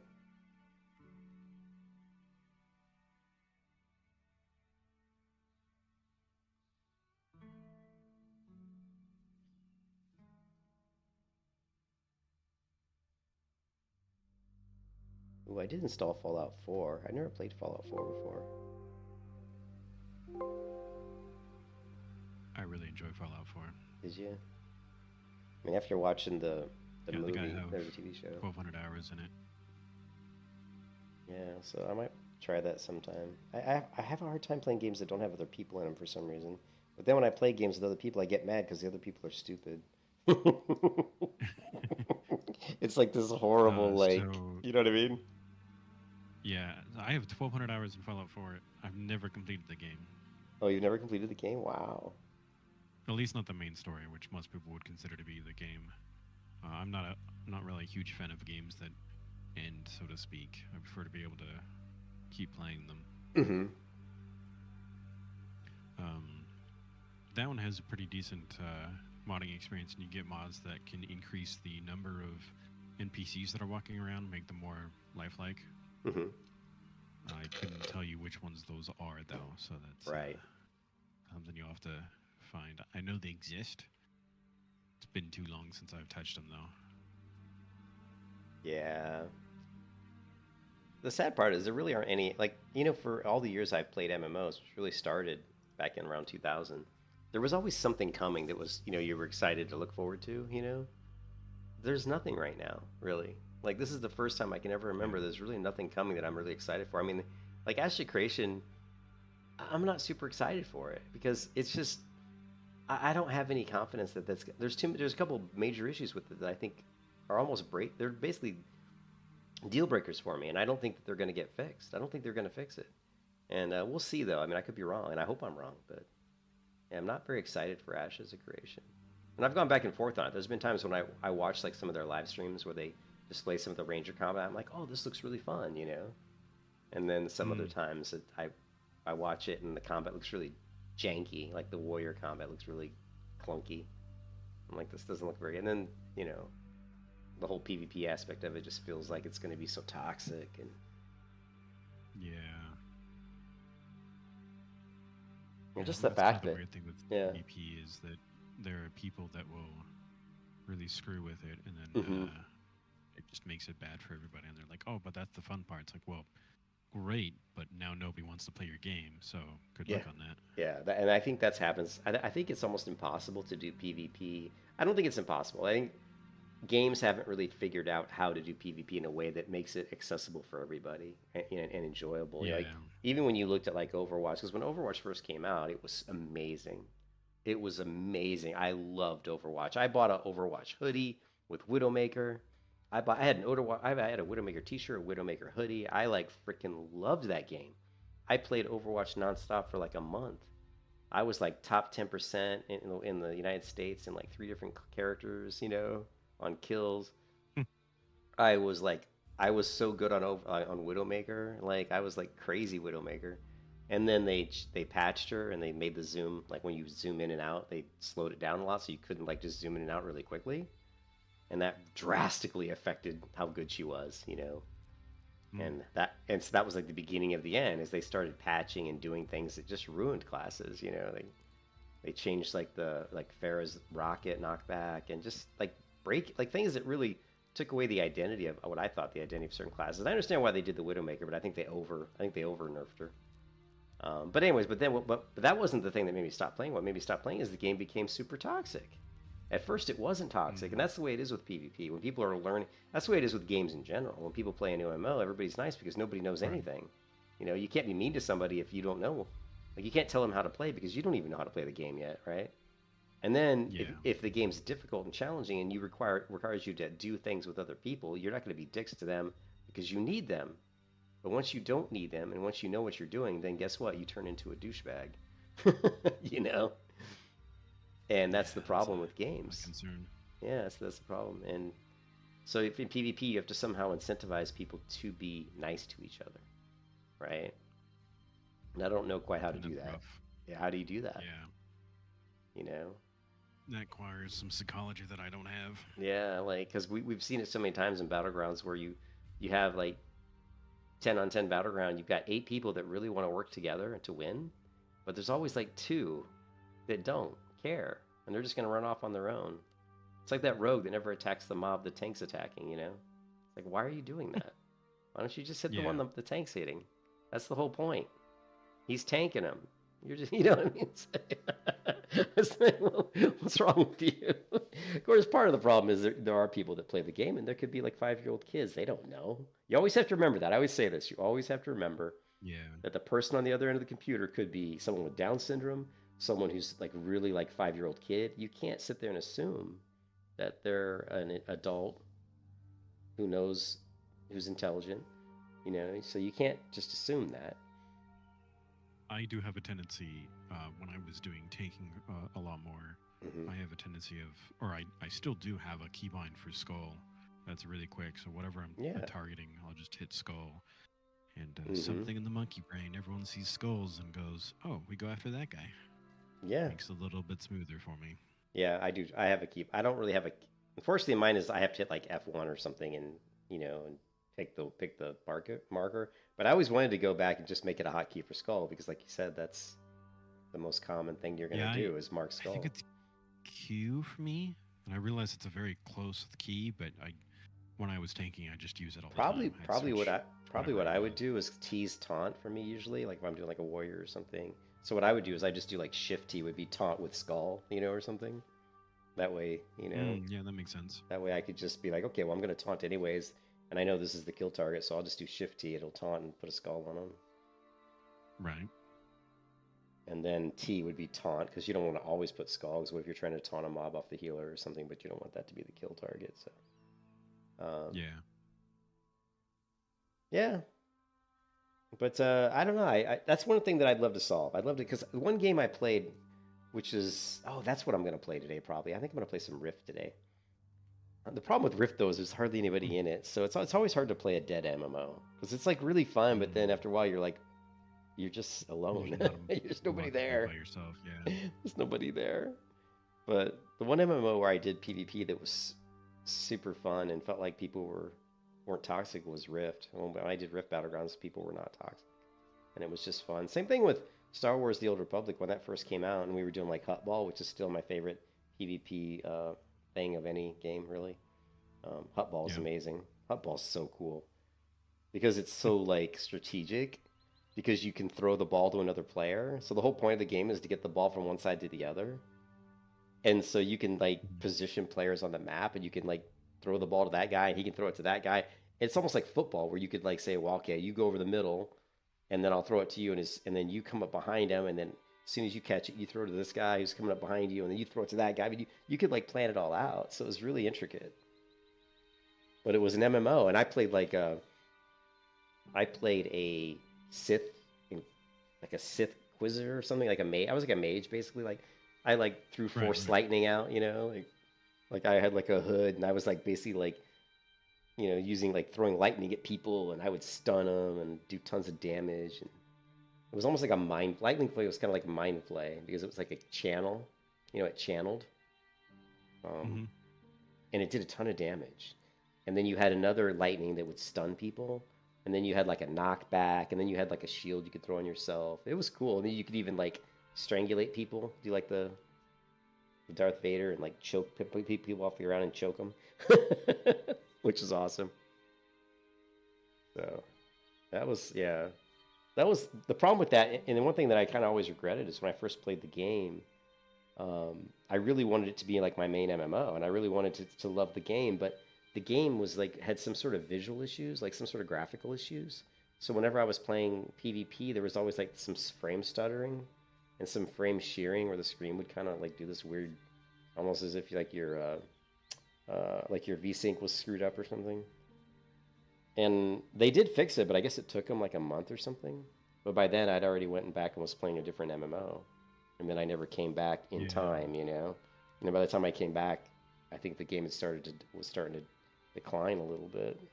And I always feel like the graphics of the Old Republic were a little bit... I felt like it wasn't that good. I didn't think they were that good for the time when... I thought they should have been better, to be honest. I thought they were not as good as they should have been for a game that came out when it did. And also the character controller wasn't the best. It was a little clunky. The movement was a little clunky. So if they would have fixed those things, probably would have been something I played a lot more.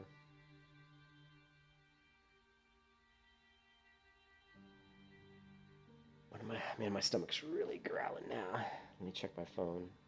Can't believe my wife hasn't texted me. It's, oh my god, it's really 2 o'clock? Holy shit. That's really unusual for my wife not to have texted me by now. I better make sure she's alright. Like, I'm probably gonna go get a snack too. Well, she usually like wakes up and will want to get something to eat around lunch, and either she's sleeping or she's been talking to a relative or something. Did you get your mother something for Mother's Day? No, I'm gonna call her though. Yeah, my wife always gets on me because I'm always really bad about, like, I usually just call my mom or something. My wife's like, you can't just call, you got to send her flowers or something. So this year she got me yesterday. She's got you got to send flowers, and she like sent me like the place. Go here, send these flowers, do it now. And I'm like, okay. that's my wife. She's very family oriented, Like, at some point, you know, so just do it for me and tell them that I did it, and then it doesn't work. I'll be as surprised as them. It doesn't work. Like she wants me to do it, but she would never do that because to her it actually means something that you actually took the time to actually do it, you know. So yeah, so I sent my mom some flowers. She should get them today, actually. All right, Warhammer. Have you ever played Warhammer? Age of Reckoning? I think so. This is the private server. It's really fun, but the problem is there's not enough people playing it. But here's my character. A rank 15 Blackguard.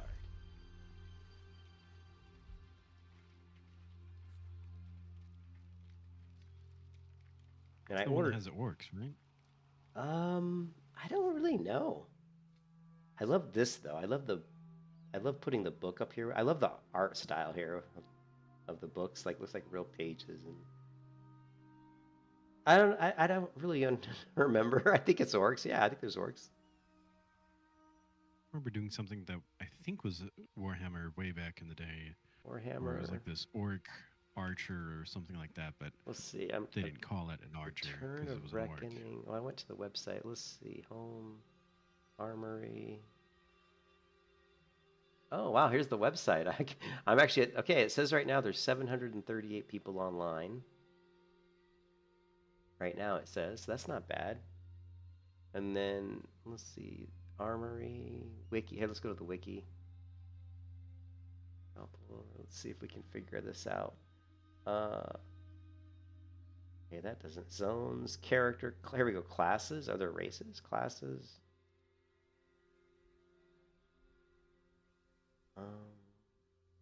Okay, so there's dwarves.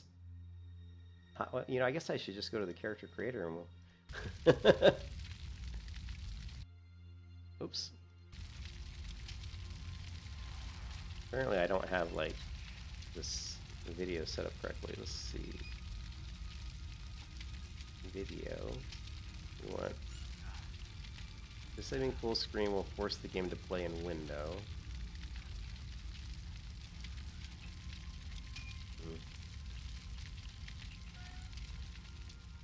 Okay, what's this crap? Oh yeah, State of the Realm.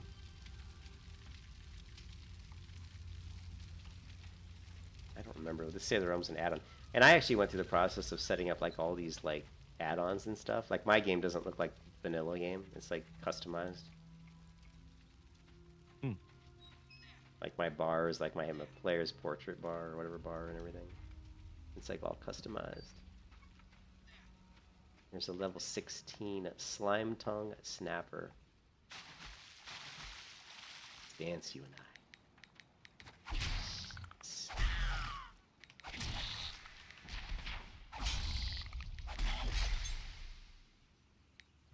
What are you again? I am a blackguard, I think it's called. It's like a kind of like a death knight. What's your race? I think I'm some sort of elf. Like a drow elf, maybe? Or something? What does this do? Let's see. Driven by hate. I don't even remember all my skills. This one's like a defensive. Shield. Murderous Wrath. Piercing blow that deals damage and ignores 15% of the armor. Okay. And this is like monstrous rend. Sweet strikes. Okay. Look how long it takes me to kill one mob. Isn't that crazy? It's like crazy.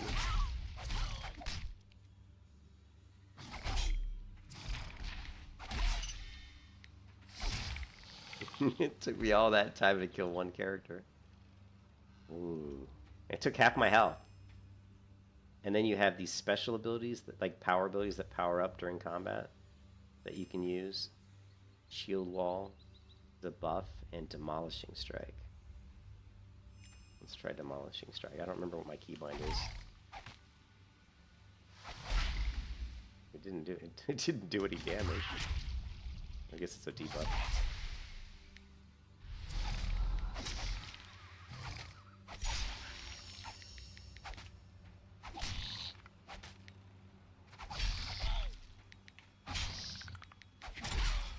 It's pretty smooth though.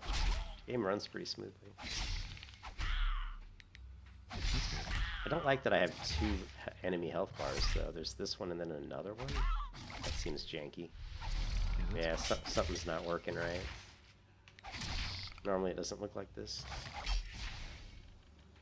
Those, are the buffs duplicated as well? Yeah, it looked like they were. Oh, It no, looked like those they are were yours. duplicated as well. Yeah. Looked like I got some sort of purple item, but I don't know how to open my bag. Oh, here it is. Can I move my backpack? Oh. I don't know. Anyway, yeah. This is one of those games where I haven't played it in so long, and I have a custom UI, and I don't even remember how I don't even remember how I did it, like how I set up the custom UI. I have no idea. Your interface. Layout editor? Ooh, that's cool. Or editing. So this is cool. It's a pretty impressive editor here, where you can like completely customize where everything is on your screen. Yeah, that's not bad.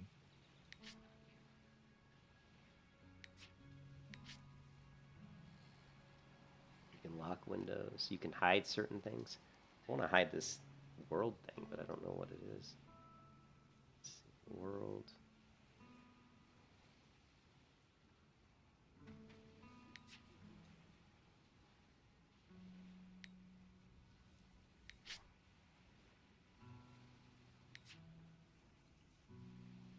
Oh, and then there's this death blow add-on, and it shows you like, oh, it shows you all kinds of stats, like how many people I've killed during the session, I guess.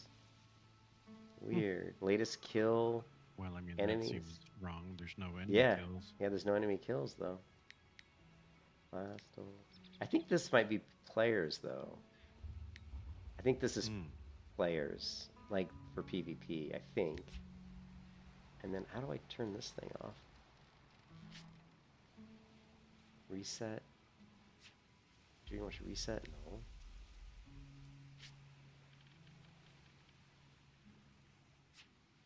Oh, let's set the scale. Okay, here we go. We can shrink this way down. Actually, I just want to hide it. I don't remember. And then I've got this. I don't even know how that map. Like this map came up and then it disappeared. Crazy. Social menu. Wow, there's a lot of stuff in this interface. There's like stuff everywhere. Quests. Join a scenario queue. Main menu. Oh, here it is. Mods, add-ons. That's it. So here's the add-on interface.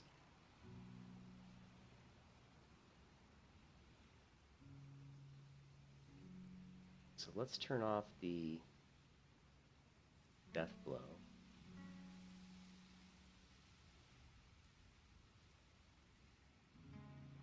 I don't know what all these other things are.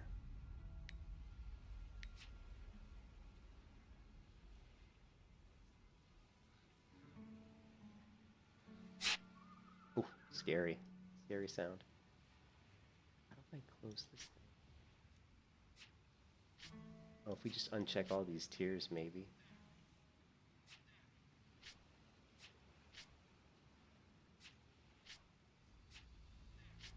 Here we go. We just uncheck all the stuff. That'll get rid of it. Boy, that mouse acceleration is crazy fast. Okay, so there. Let's see if we get rid of the extra. Okay. Oh no, that bird died. Why'd that birdie die? That one died fast. Yeah, let me try to kill some. I'm thinking. Let's see. Okay, yeah, so we have multiple health bars for some reason. And we've got my buffs that show up above my character's head. Yeah.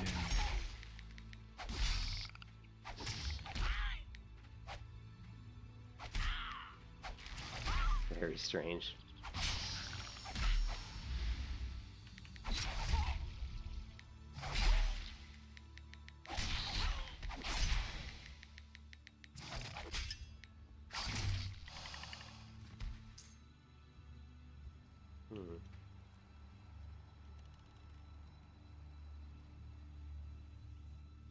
How did I interface? Something's CMOC, big CMAP buff. Buff head, enemy, not loaded. This mod is currently not loaded. Target ring, tidy roll. I wonder if I had to disable all. I'm tempted to disable all the add-ons to see what it looks like.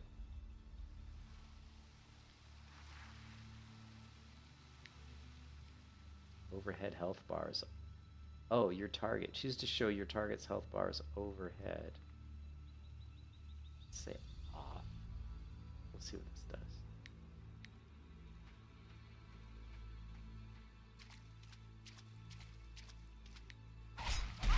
does. No, didn't work.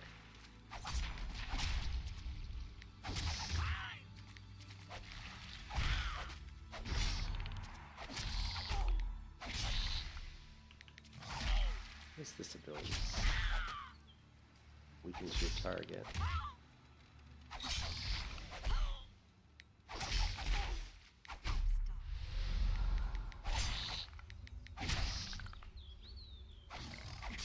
That big red circle's my shield. I'm absorbing damage. Nice.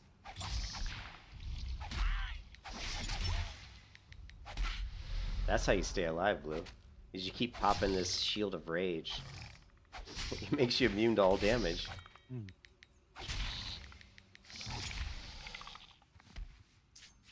Pretty cool. I like the really old school feel of it, you know, like it's real like hardcore, you know, mobs take forever to kill, they do a ton of damage to you. If you get like 2 or 3 mobs on you, you're gonna die, basically. Alright, well I'm gonna go because my wife's calling me. I will talk to you later. Sure, man. Have a good one. I'll be back later, probably.